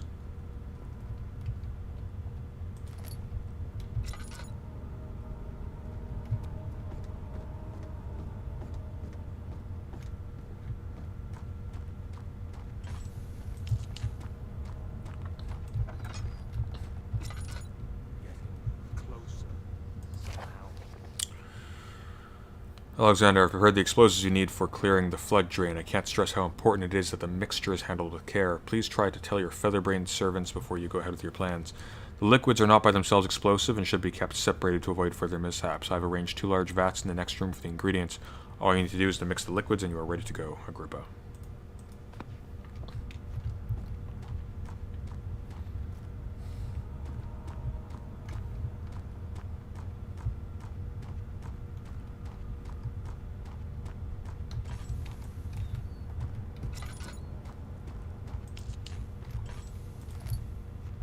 Drill parts.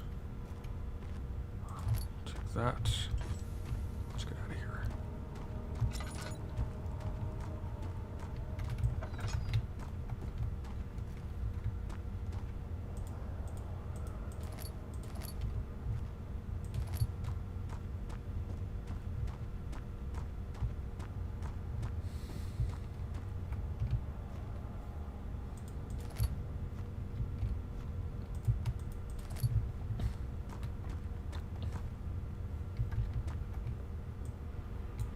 Aha! Hit the jackpot.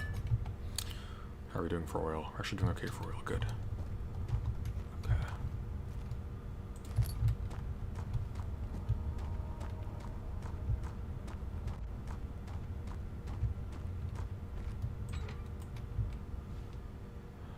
We still have the chemistry pot. Okay, good.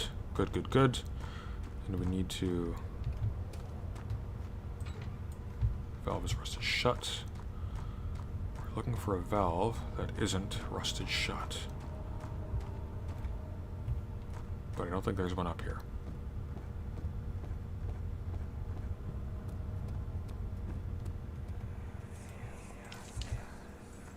Please, let me go. I won't tell anyone, I swear. I just want to go home. No! Get away from me! Leave me alone!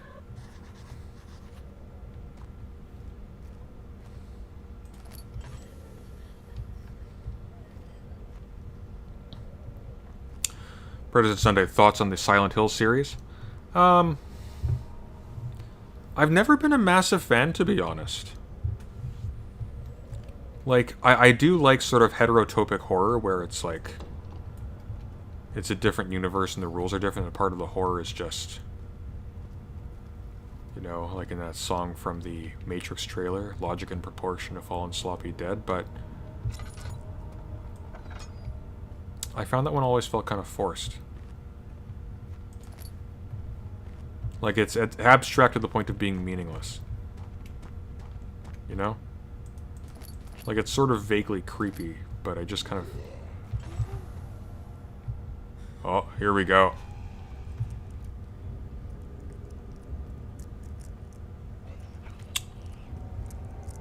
Oh, you're gonna go there. I don't think it can get me from that angle.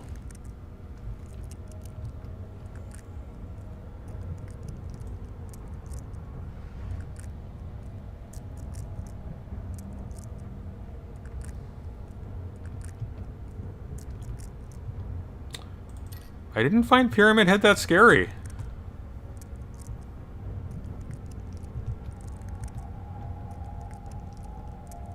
See, now if it was in a game like this where he follows you... Like, Pyramid Head would be terrifying in this game.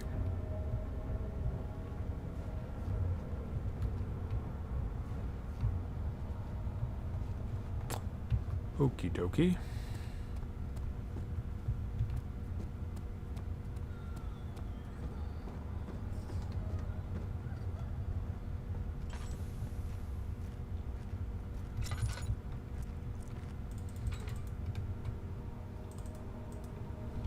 No, use the valves. Okay, so not here. I might be mistaken. Maybe I don't want to go down here.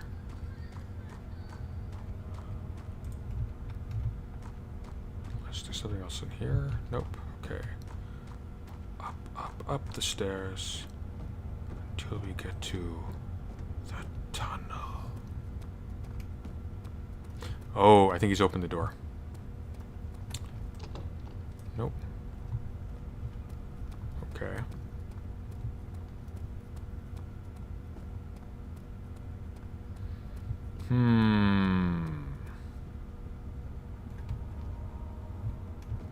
It must still be down here.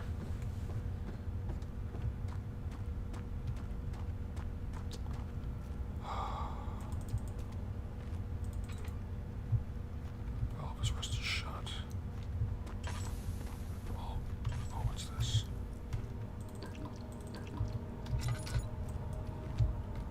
Have I been in here? I'm sure I've been in here. I'm sure I've been in everywhere at this point. Get off my screen, you bugs.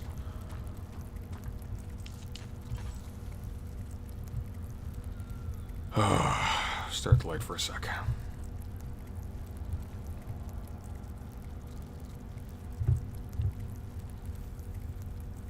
Is the monster a he? Yes, these monsters are he's. These are Wilhelm's mercenaries. Well, I guess we never really know, do we?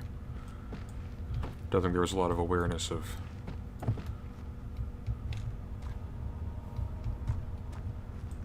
gender things back in the day.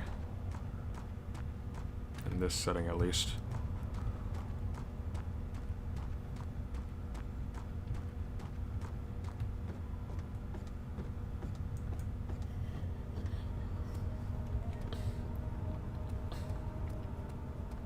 It must be in here. Except there's nothing in here. There's just a... do I need to assemble the drill? Okay, so I've assembled the drill. Alright. Oh, of course. Of course. The spigots are broken, so I'm not using the spigots, I'm drilling.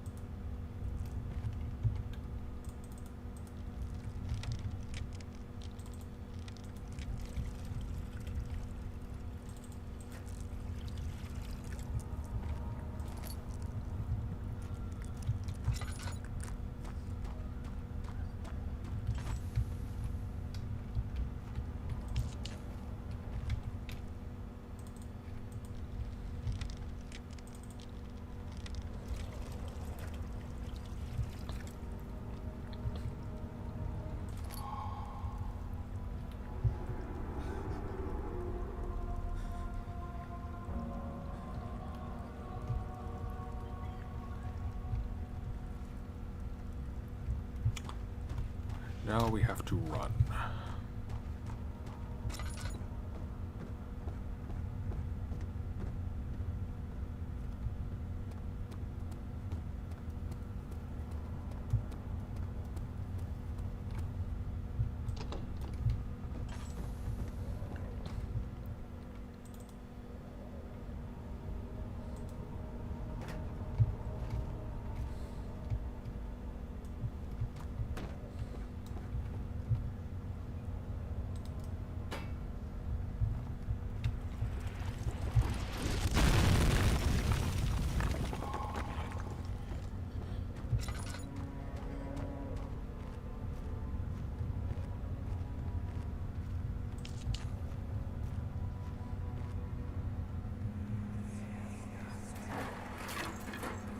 Why are you doing this? Get away from me! Oh, great. I hate this place. Okay. I remember this place. This place sucks.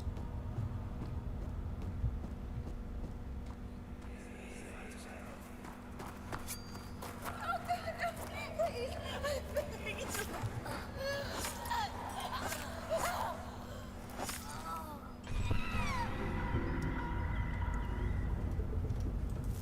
Ow.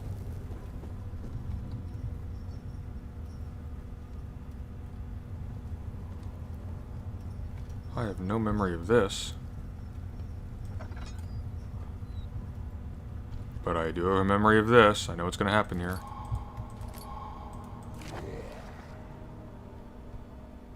If I don't turn around, it's not there.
I think he's gone.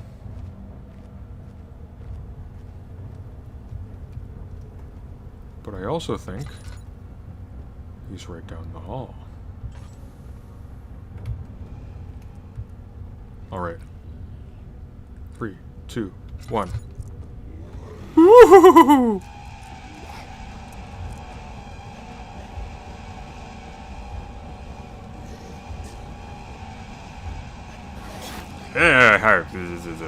Stop that. Nobody likes you. Shh. He can't kill me if I can't see him.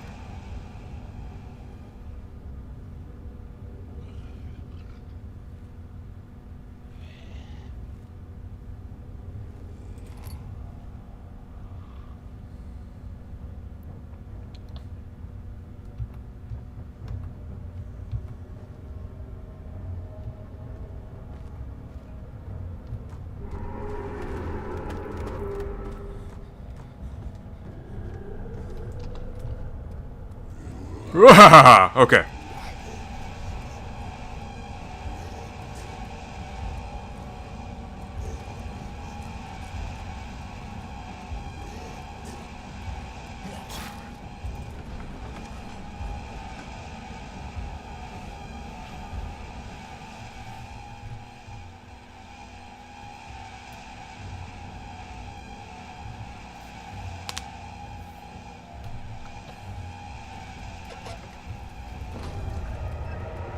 The meat sauce.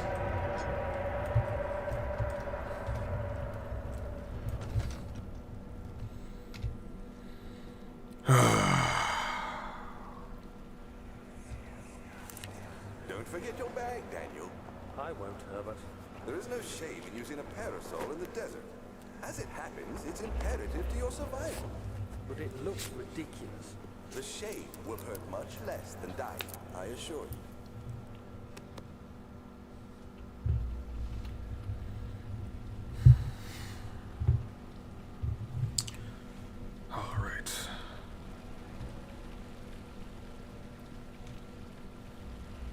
Don't do drugs, kids.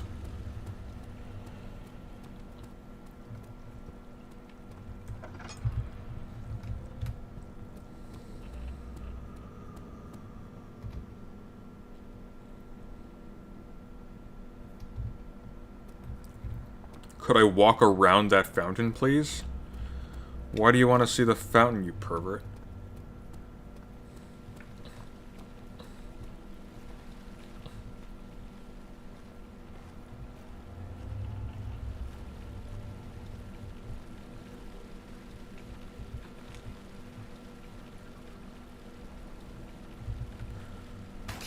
Hey, stop that.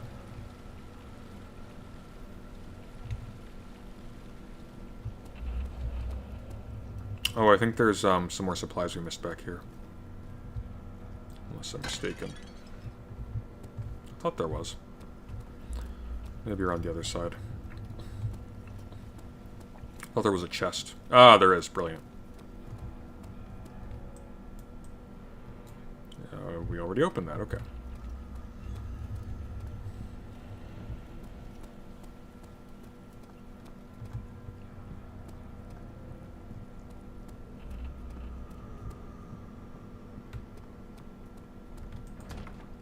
It's locked. What do we have? And the machine room key. There we are.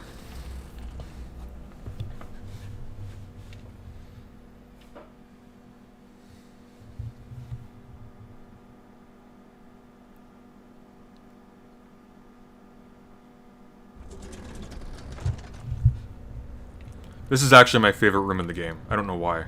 I just like it. It's weirdly cozy. I also, am a big fan of the Myst games, so kind of like being embedded in some sort of complex machinery. I enjoy that. 1839. Today, I went to the university looking for answers. I was able to sneak into Herbert's office and pick up an address book along with some relevant textbooks. Professor Taylor at the Faculty of History was very helpful, and I managed to approach the subject of the orbs. The most interesting aspect was the prevalent trace they had left in our culture.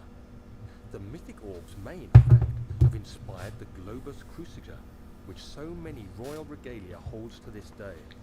In ancient times, the orbs were held by priests as a symbol of the sun and its power. As I was leaving, I overheard a disturbing conversation. Sir William Smith, the geologist, was killed last night.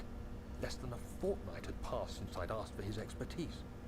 I know it's silly, but I can't help feeling responsible somehow.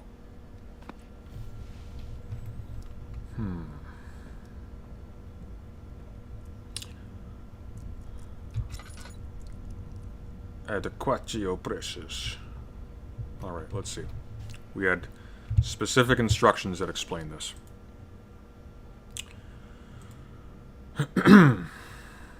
Up 8 and down 8. So, up 3, 5. No. Oh wait, no, we'll do this. Is there a lamp here? There must be a lamp here. Yeah, there we are. So, okay, so 6. Oh, there's no 2. That's a 3. Okay, that's no good. So we'll do 4, 1, 3, and then 3, 5. I can do math. Wait, that's 6. Oh, damn it! They're different up and down. Okay. Okay, hang on. What have we got down here?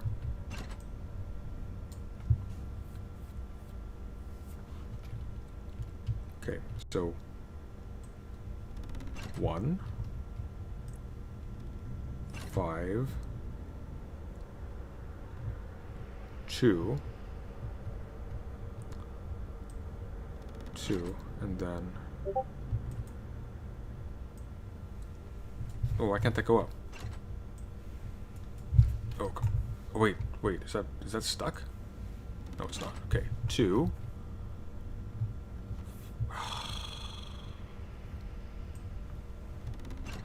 2, 5, 1.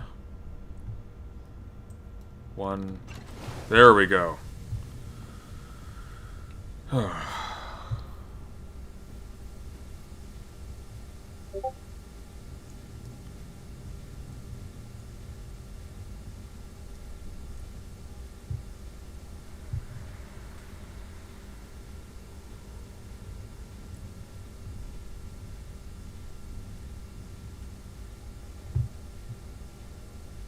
I just got an intriguing proposition that will remain anonymous until some point in the future, I think.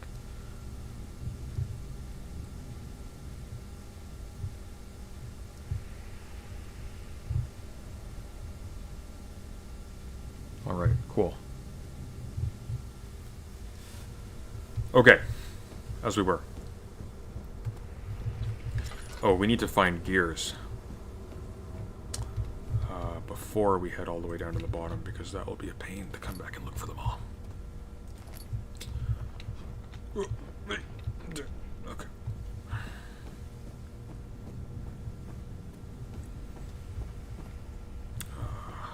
Yes.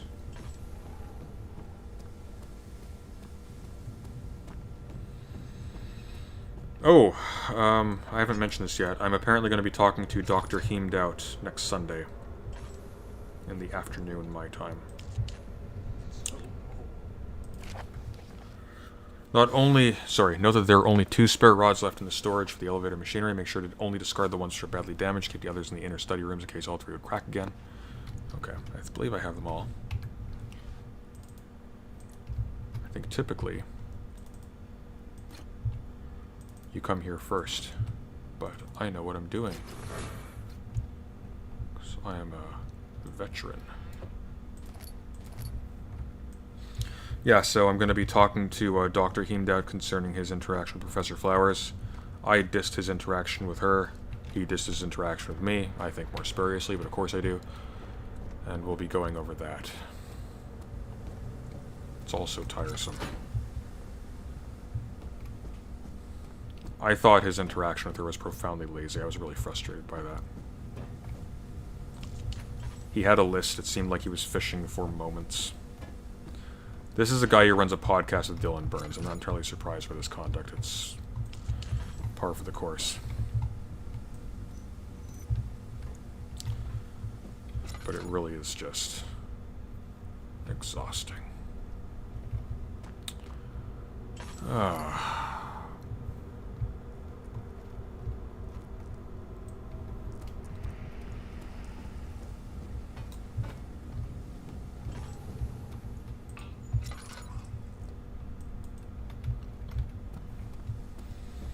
I have no idea how that'll go. My experience with people in that sphere is not good. Not particularly volatile, but very bad faith.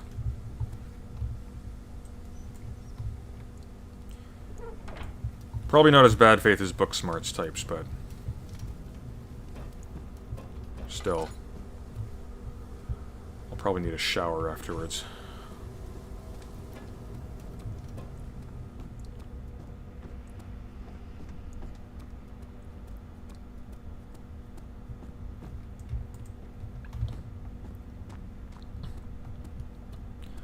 Can't wait for the inevitable talk with Vosh. Who said there's going to be an inevitable talk with Vosh?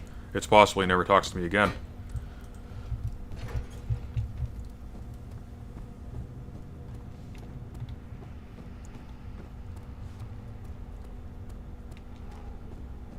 That's why I had to make it count. 14th of July, 1839. I've read every book I can find on the subject. While rich in legend and hearsay, my knowledge is lack for the insight I crave. I've sent letters to many in Herbert's address book and received answers of varying importance. Today, I got one which differed greatly from the others. From a baron in Prussia.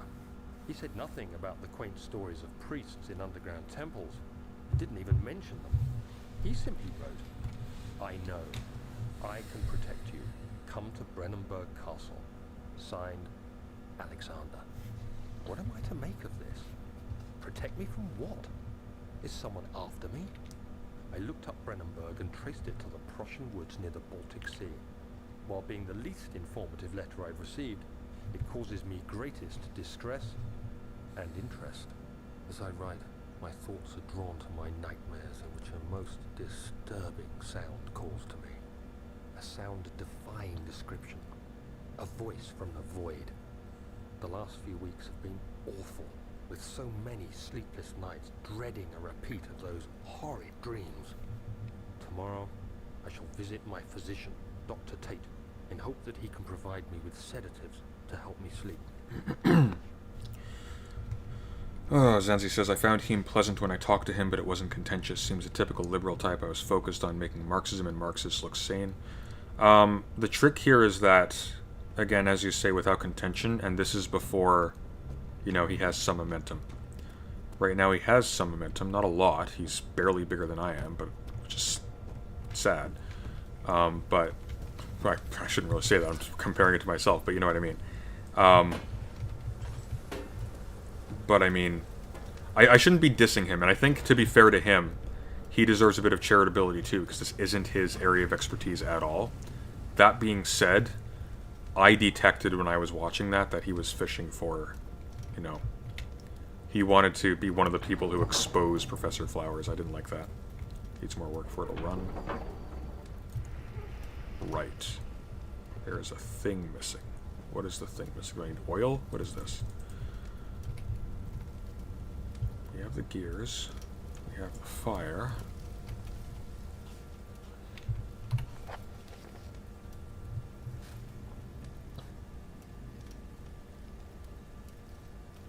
Every time I try Myst, I'm like, what the hell am I supposed to be doing? Exactly. Playing Myst is like reading Hegel.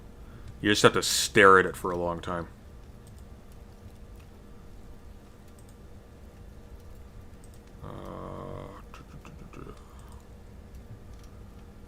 Complete steam flow.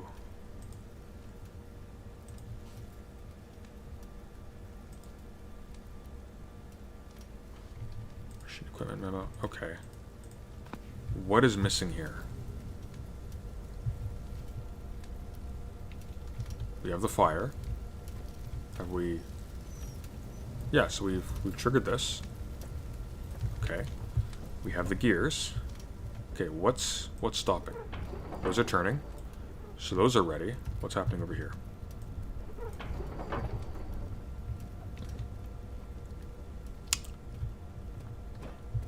Oh, are there broken pipes? Yes, I vaguely remember this. Okay. There are pipes that need reorganizing. Or, something.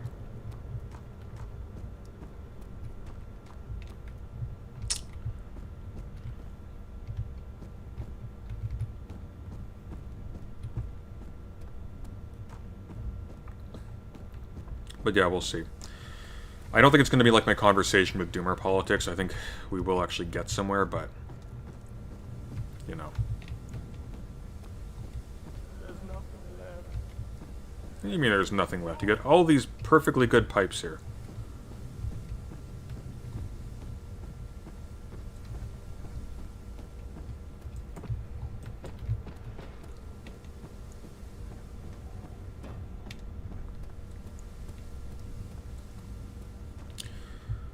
In the mind of a lot of liberals, Marxists are the cult-like members blindly following the teachings of bearded Santa.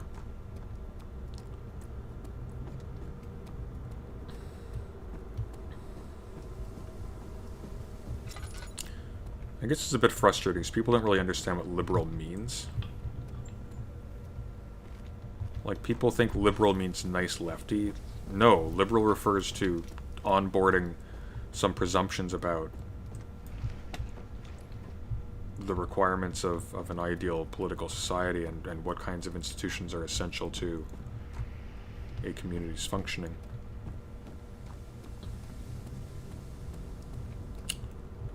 Back home. Am I done here? Like, this can't be right. This must be locked. Yes, that's locked, so that's done.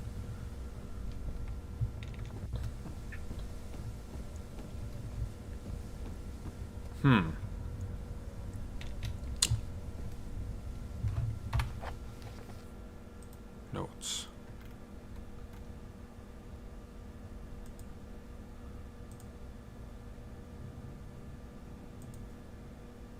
We have... Okay, let's head to the back hall again. Maybe there's something here.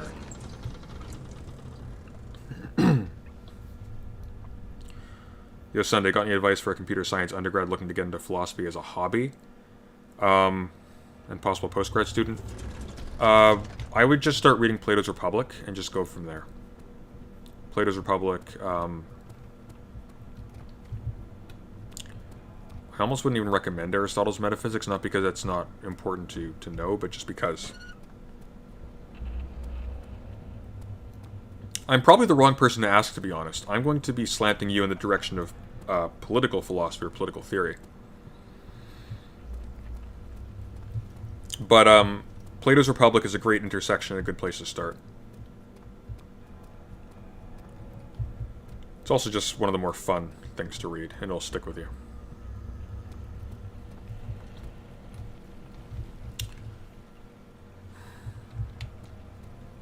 Oh, do I need to put the hand drill in? I still have the hand drill. Is that used for something? It must be. Is there another door in here?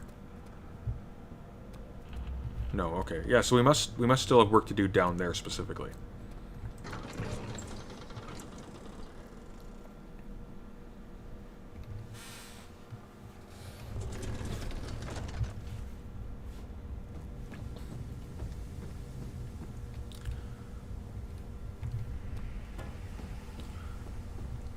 Honestly, I think what frustrates me about Dr. Heimdall is something that frustrates me about a lot of STEM people who think that because they have they think that because they have just any academic credential that therefore they're qualified to talk about any issue, because politics is just kind of like a soft, squishy subject that doesn't require any expertise, which is not true. So, like, you'll get the most arrogant pushback on the most elementary points, and it's like, where do you even start? Okay, let's see. We have the hand drill. Where does the hand drill go? Is there a place for a hand drill? Ah! Can I use the item this way? Maybe the hollow needle? No. Do I need to... Oh, do I need to grease these? Is that what needs to happen?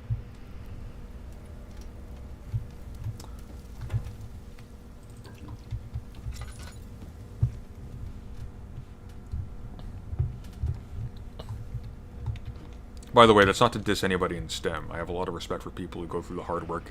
Like, especially on a day-to-day level, it's significantly harder than political science to actually get through. The trick is if you want to do political theory and political science and all that stuff, and it's all like super sketchy how those things are delineated. If you want to do those well, it takes a lot of work. Probably, maybe some more work because you never really stop. But you don't have to do the work to pass, which is a bit of a shame, but that's what it is. Oh, what are we doing? What are we doing? I don't know what we're supposed to do. Taste. That fragrance. Damascus rose.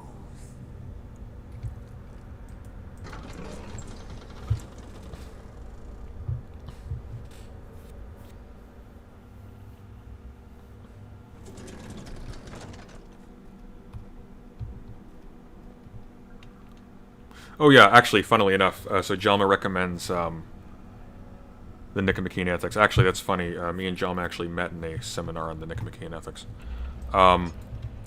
which is a work of political philosophy. So,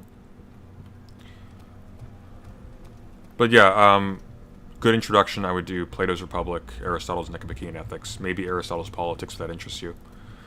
But if you're sticking with philosophy, Nicomachean Ethics, and from there, I don't know. You could even just jump into Kant's Critique of Pure Reason if you really wanted to, and just loop around back to Aristotle's categories and all those things as he mentions them. All right, we're missing something. We need to figure this out. Flow, Trinity steam set functions, 4-phase amplitude, complete steam flow cycle. The machine will not check proper configuration until all rods are inserted. Adjust the levers, make sure the flow is set according to the following chart. Okay, so that's pressure. Make sure the flow is set according to the following chart. There's an interface down there somewhere that we missed, and I'm vaguely remembering it now.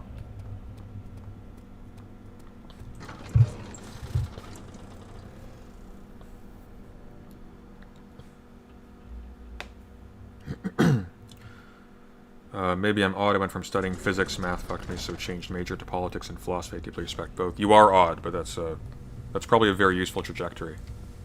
I was never particularly good at math. Actually, that's not true. I was very good at math. I just found it very boring. I actually excelled in math up until high school, and then I just gave up because I just wanted to shoot myself. Okay, so there's a thing here that we're missing. Although I want to get back into math, because I actually do find it really interesting. The problem with how they teach math is they don't give you a reason to be invested in it, but it's actually extremely interesting and extremely important.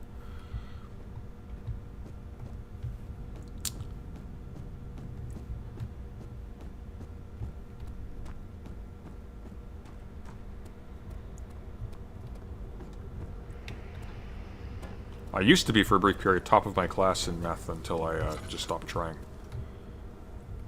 So I'm definitely not anymore.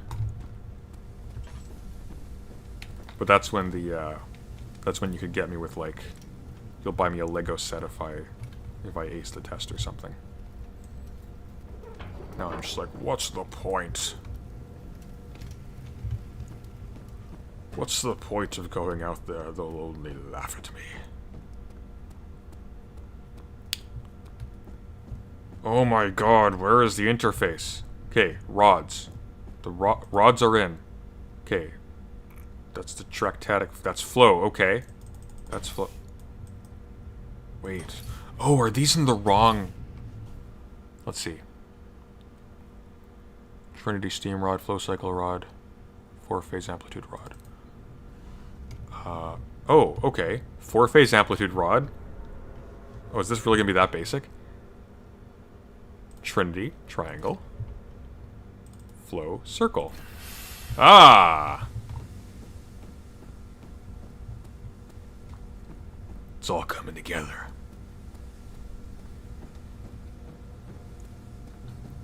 I have lost all passion for medicine. Have you lost all passion for Machiavelli? Because Machiavelli medicalizes politics. It's really interesting. 17th of July, 1839. How has this escaped me? They're all dead. Oh, that felt good. Whatever that was. Split down the middle, their skin flayed as if boiled. I feel like I'm falling into myself. What's happening? Sir William Smith, Professor Taylor, now Dr. Tate. Is it following me? How can it not be? It's the damn thing I brought from Africa. Something is after me. It's anti-colonialism. But to trust the Baron. He better know what he claims. If he is wrong, I suspect he'll regret it as well. Okay. Yes! Yes!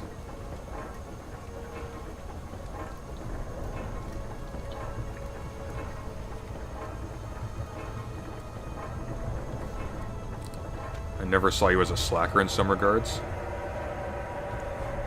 My overwhelming drive constantly is just to nap. Ow. Which is why I like horror games for some reason. Seriously though, I find them cozy.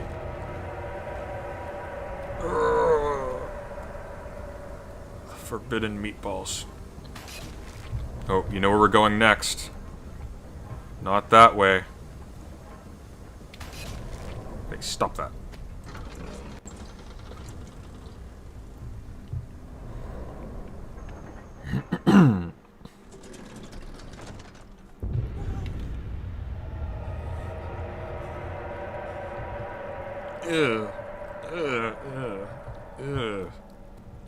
Okay.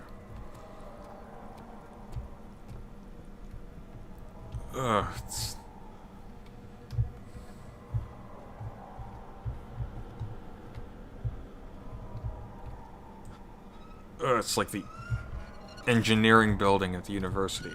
Ugh.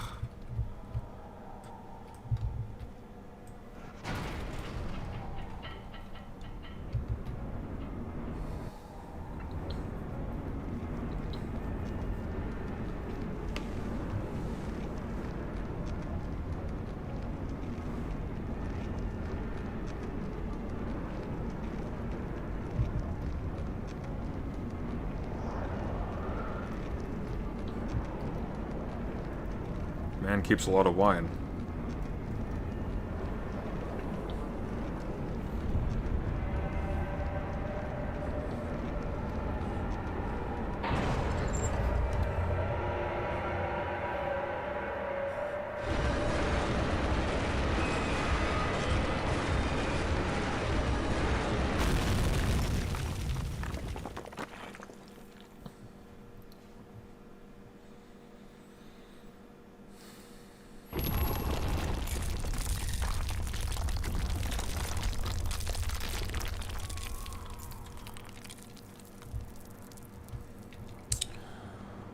Ah, yes. This place. The most infamous level in Amnesia. Come, this way. What was that? Forgive me, I should have warned you. One of my responsibilities as a Baron is that of a prison warden. This is where criminals are locked up. Like a dungeon? Very much so. Come, don't linger. Like a Dungeons and Dragons?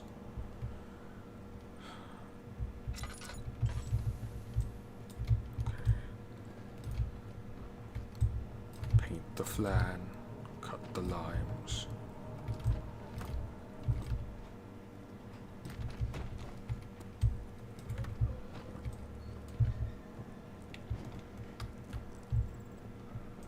Oh yeah, this is where we want to be.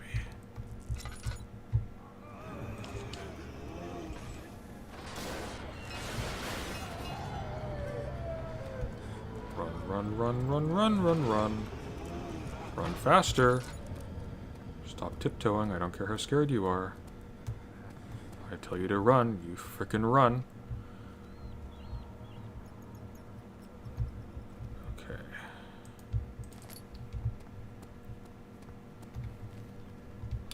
Haha, my lucky day.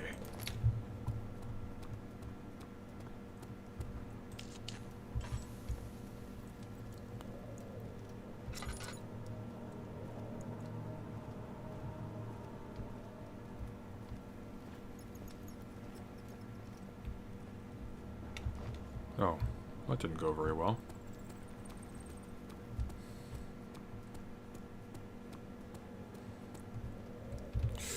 There's a thing up there. I remember this.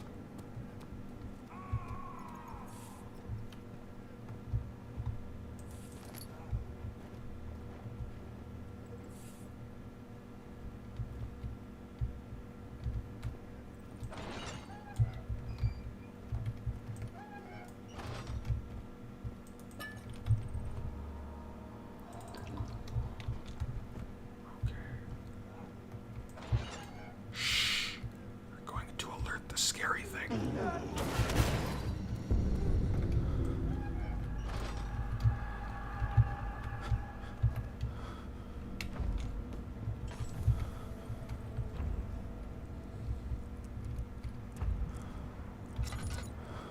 See ya, Zenzi. Coward.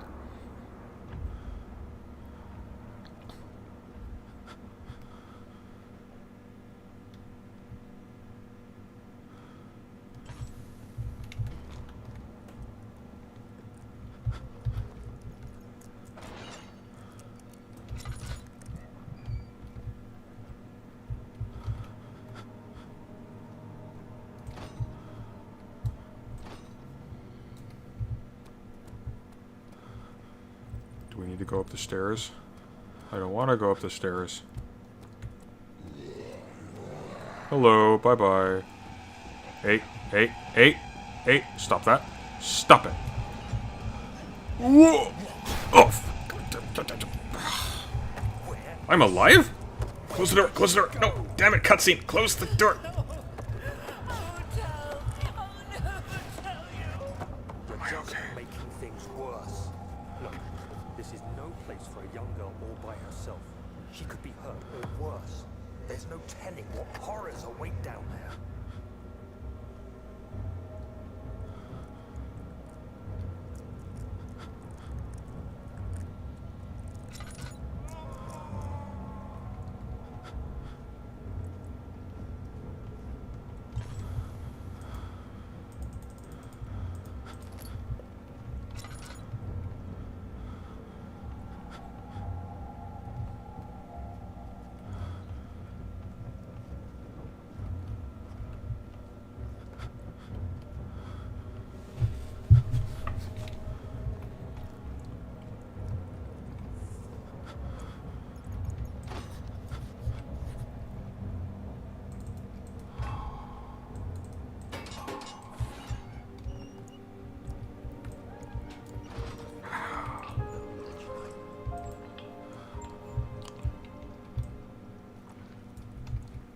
What is here? What is here? What is this?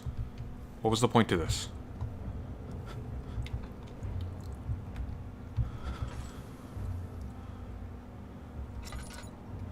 What was the point to this? What's here? Oil. Shackles.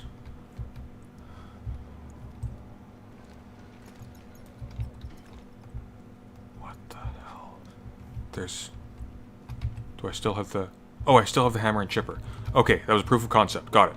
So we can use that on different doors, like the door farther down. Okay.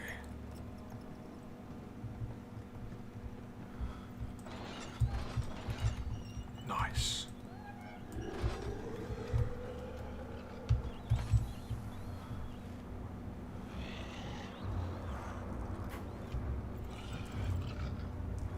Nobody's home. Silent Hill 4 The Room is one that I actually do want to play.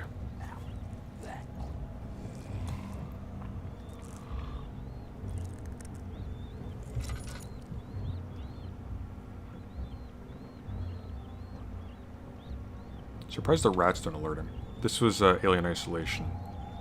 Those rats would be the death of me.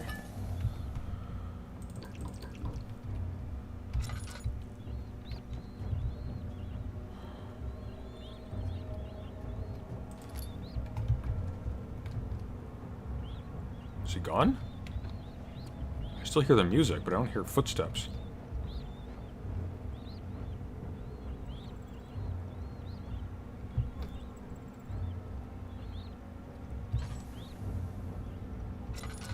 You might just have to make a break for it.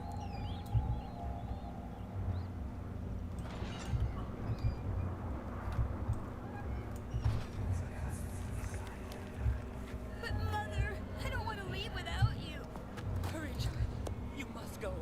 Find Gabriel, the Outrider, and tell him to alert the King's men. No, you come too.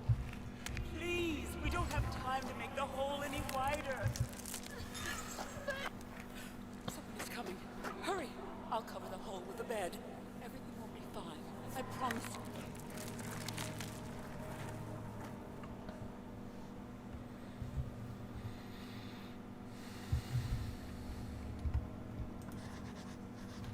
Hole is too narrow. Can I...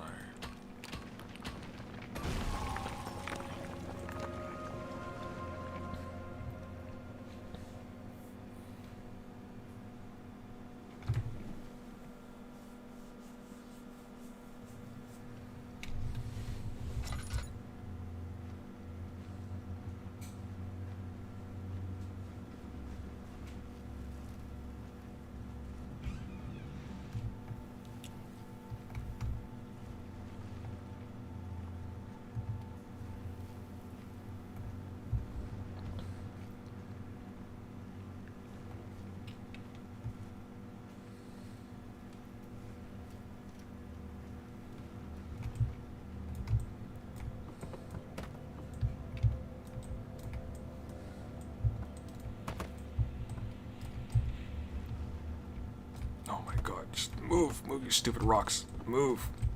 Okay. Okay. Okay, okay, okay. Alright.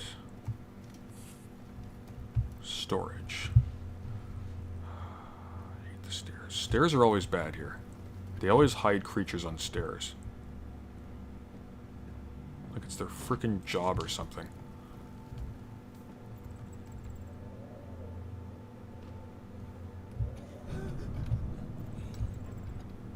No, I'm not gonna help you. You sound gross.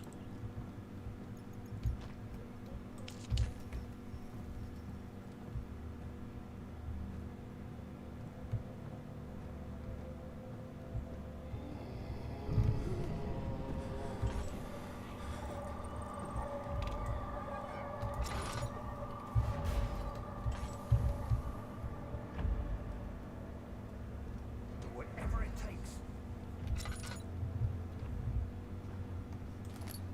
2nd of August, 1839. I have arrived at the village of Olstadt. It's a haven in the midst of a vast forest and the last stop before my final destination, Castle Brennenburg. It's late in the evening, and the Outrider, who has been with the coach since Bremen, advised me to wait until morning before I venture further. I've arranged for a bed at Der Müller, the village's only inn. and am now waiting for the sun to rise. I try to sleep, but as I close my eyes, I see the men who fell victim in London. My fear and shame forces me to witness the same scenes over and over.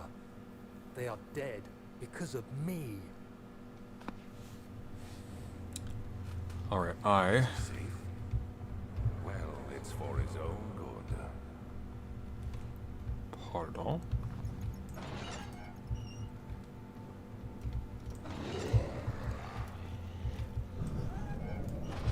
Ah! Okay.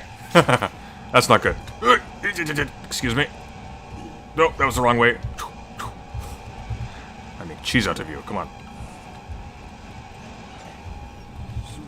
Oh, God damn it. That's good. I have to go to the washroom anyways.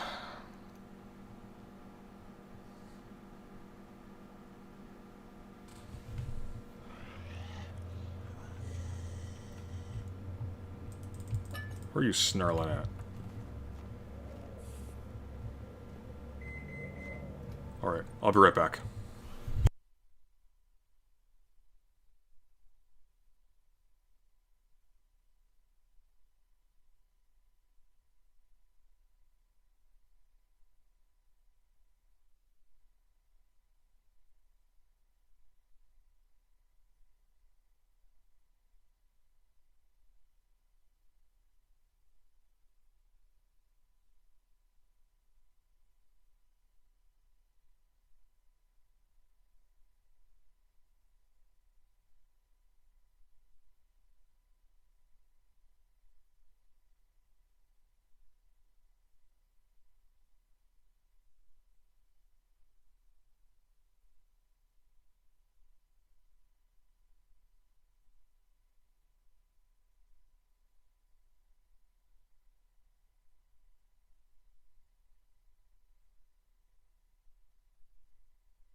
Okay. Where is he now?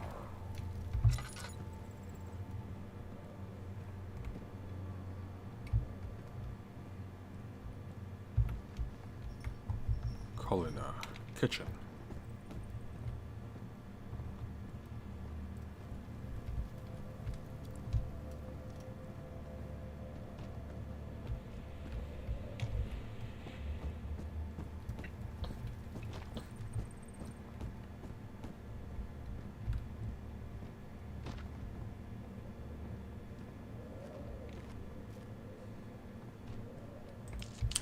I don't like this place. I don't like it one bit.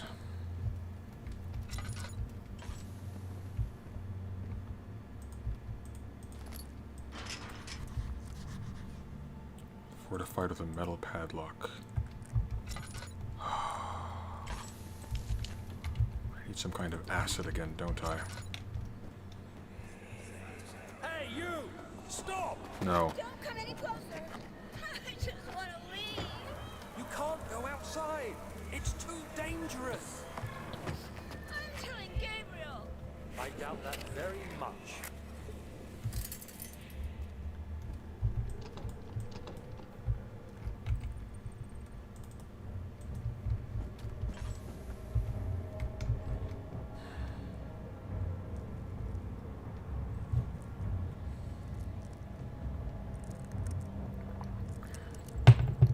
Curious to see how George R. R. Martin influenced things in Elden Ring because his writing is the complete opposite of From. He relates to get into it and write a lot.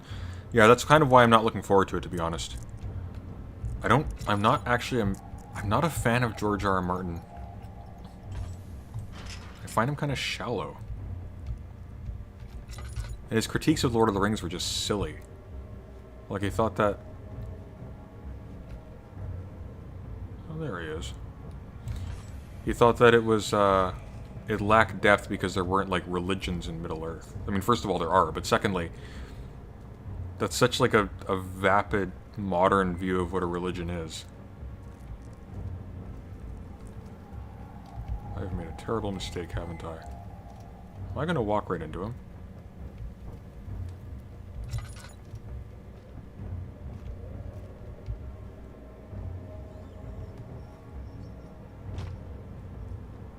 Yeah, that was a bad idea. We're just gonna keep going. Just keep walking. Oh, don't be a loop. Please don't be a loop. Oh, thank God.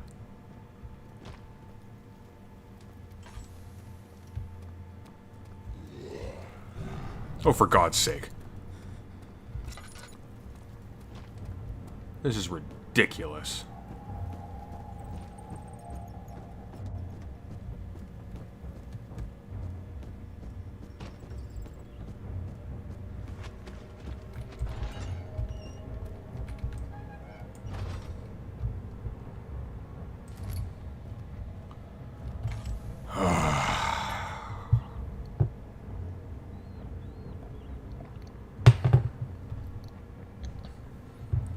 Martin's main issue is with the contrast of realism and fantasy. Martin's main issue is that he sort of engages in what like a lot of medievalism does, where he looks for corollaries of modern institutions, things in medieval times, which is just not how you should do it. Hey, anybody! Hey. Christ, I don't believe this. Christ, don't want any part of this kid. Why? What's going to deserve this? I mean, it can't be. Do I deserve this? No, you probably do. It wasn't my fault. Why did he have to go in there? Yeah, that's just what a guilty person would say. He should have known better.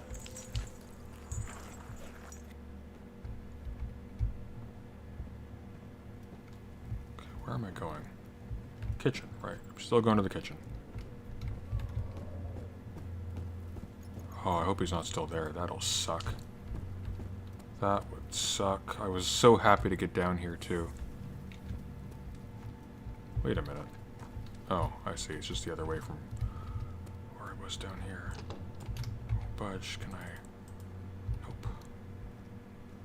How about this one? Excellent condition, no good.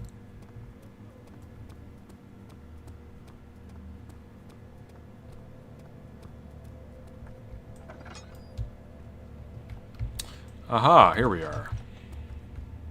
3rd of August, 1839. I feel like I have fled the world and all its worries. Brandenburg is a majestic creation perched upon a forest-clad hill with towers reaching well above even the highest pine trees. Following the winding road leading to the gates gives the impression of discovering something forgotten, as if journeying with Marco Polo to the hidden Xanadu. Alexander, the Baron, is a peculiar but gracious man. He seems well versed in worldly matters, and is not at all as eccentric as I assumed. My room is exquisite, and I'm confident that no hotel for miles could even hope to match it. As the sun sets on Brennenburg, its fairy tale varnish turns to an eerie gloom. Alexander's strange servants are never far away. They are a quiet lot, and their behavior could only be described as skulking. Alexander seems pleased by my presence. As he puts it, it seems like I got here just in time. Why are the corpses not rotten? The corpses aren't rotten because they're fresh. Most of these people were killed fairly recently. And it only appears old because... Ow!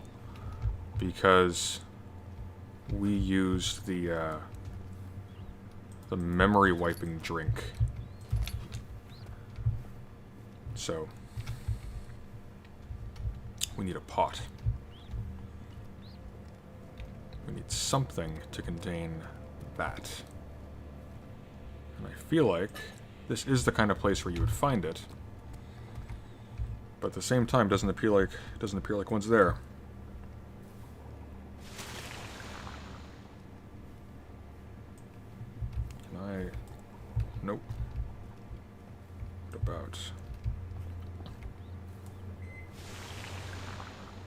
Interesting.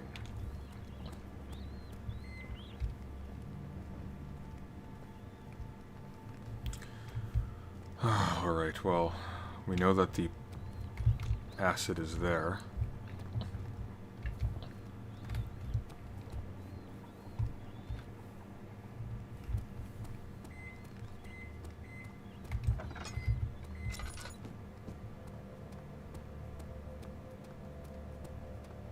So we need to find a vessel.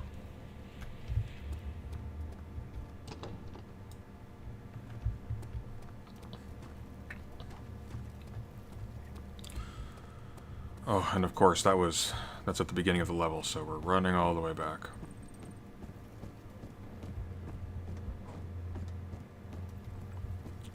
Storage.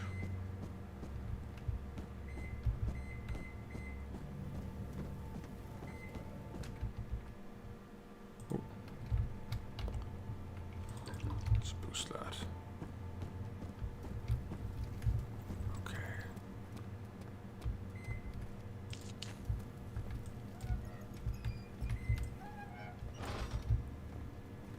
That looks like what we're looking for. Let's make sure we get everything first. So that when that creature appears, we can just book it.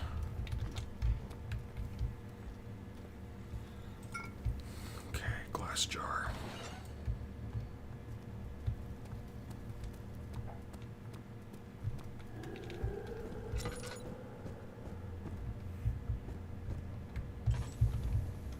Let's go in the corner.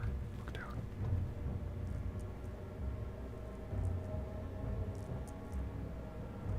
Alright, if he turns right, we're golden. If he turns left, we're screwed. Do you ever get to kill the monster in the Amnesia series? There is one place where you can. It is scripted so that, well, you don't really kill it, but it's scripted so that if you stand in a certain area, it'll walk off into an abyss.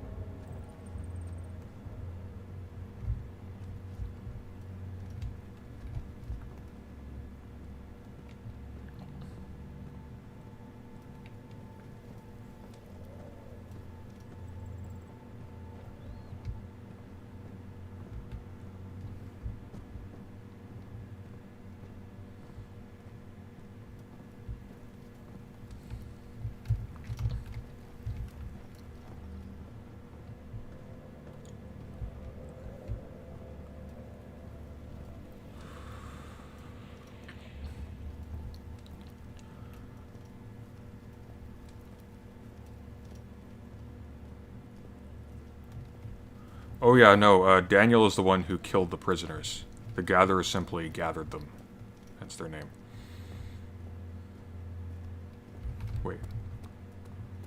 Is that the kitchen? Yeah, that's the kitchen, okay.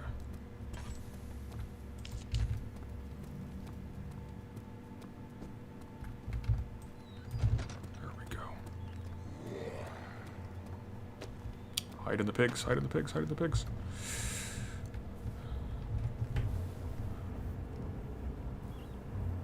Ever read sci-fi? I read tons of sci-fi. Although I haven't been reading a lot of novels in the last little while. I think the last novel I read was The Secret History by Donna Tartt, which is actually really good. But like Solaris is excellent. Roadside Picnic is really good. I like Annihilation. The Three Body Problem was very good. I didn't think too much of the third novel, but it was still worth it.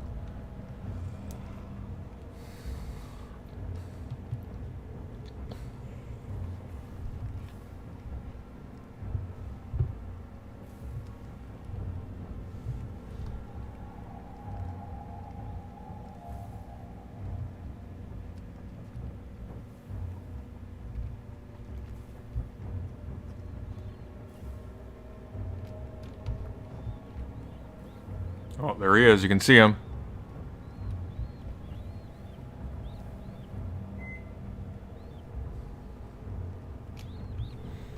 All right, let's do this.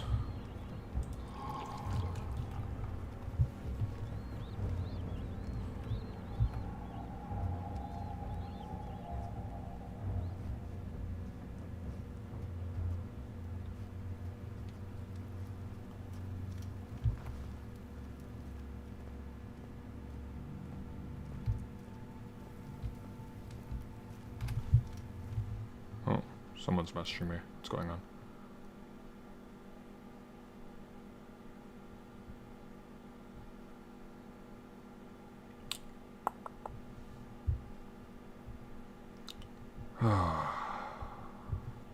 Oh, it's about the dryer, of course. The real horror.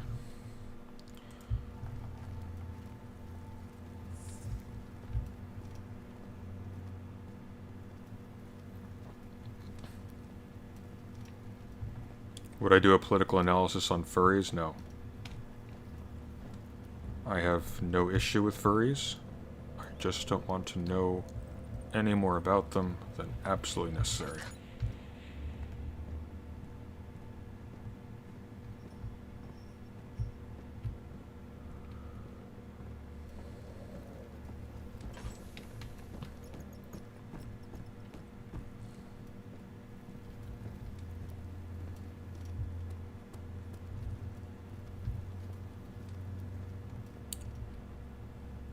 Wait a minute. Hang on. Hang on a sec. I've gone in the wrong direction. Nope, that's the good padlock. We need to find the damaged padlock.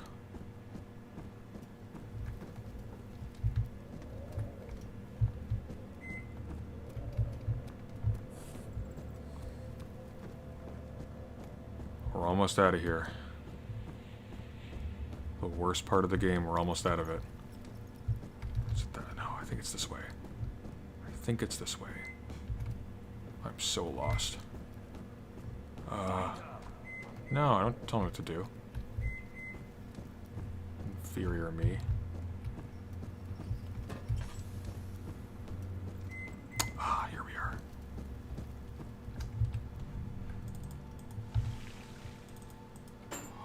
Yes. Hey, fuck off, you son of a bitch. Oh, you frickin' douchebag.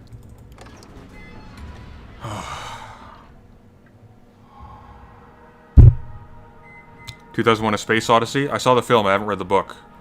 But the film is good, if a bit slow.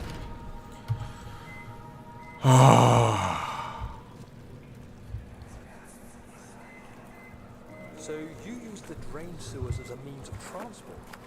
Yes, they were built to divert water from an underground spring and are quite spacious. It seemed only natural to incorporate it into the overall structure. But we won't be using it. Not today. The flow is seasonal, and when the spring runs dry, the damp tunnels produce a rather poisonous type of fungi. There is an antidote, of course, but we won't be bothering with it today. Come, this way instead. We're almost there. Alright, we've been going for a little while. I think this is a good place to end off, and we'll finish this tomorrow night, in all likelihood. Is that the dryer beeping? Yes, that's the dryer beeping. There's something up with the sensor, so it just beeps constantly. Sometimes. Sometimes it doesn't. Sometimes it's fine. There's no rhyme or reason to it. I'm hoping that our landlord can just replace it and not... Or can get it fixed and not have to replace the whole thing, because that'd be just kind of lame. The poisonous fungi gas is down here. Yes. Yes, okay. Yeah, so we're gonna call it for now, because we've been going for about 2.5 hours. And we're gonna finish Amnesia: The Dark Descent tomorrow. Thanks everybody for joining me. And take care.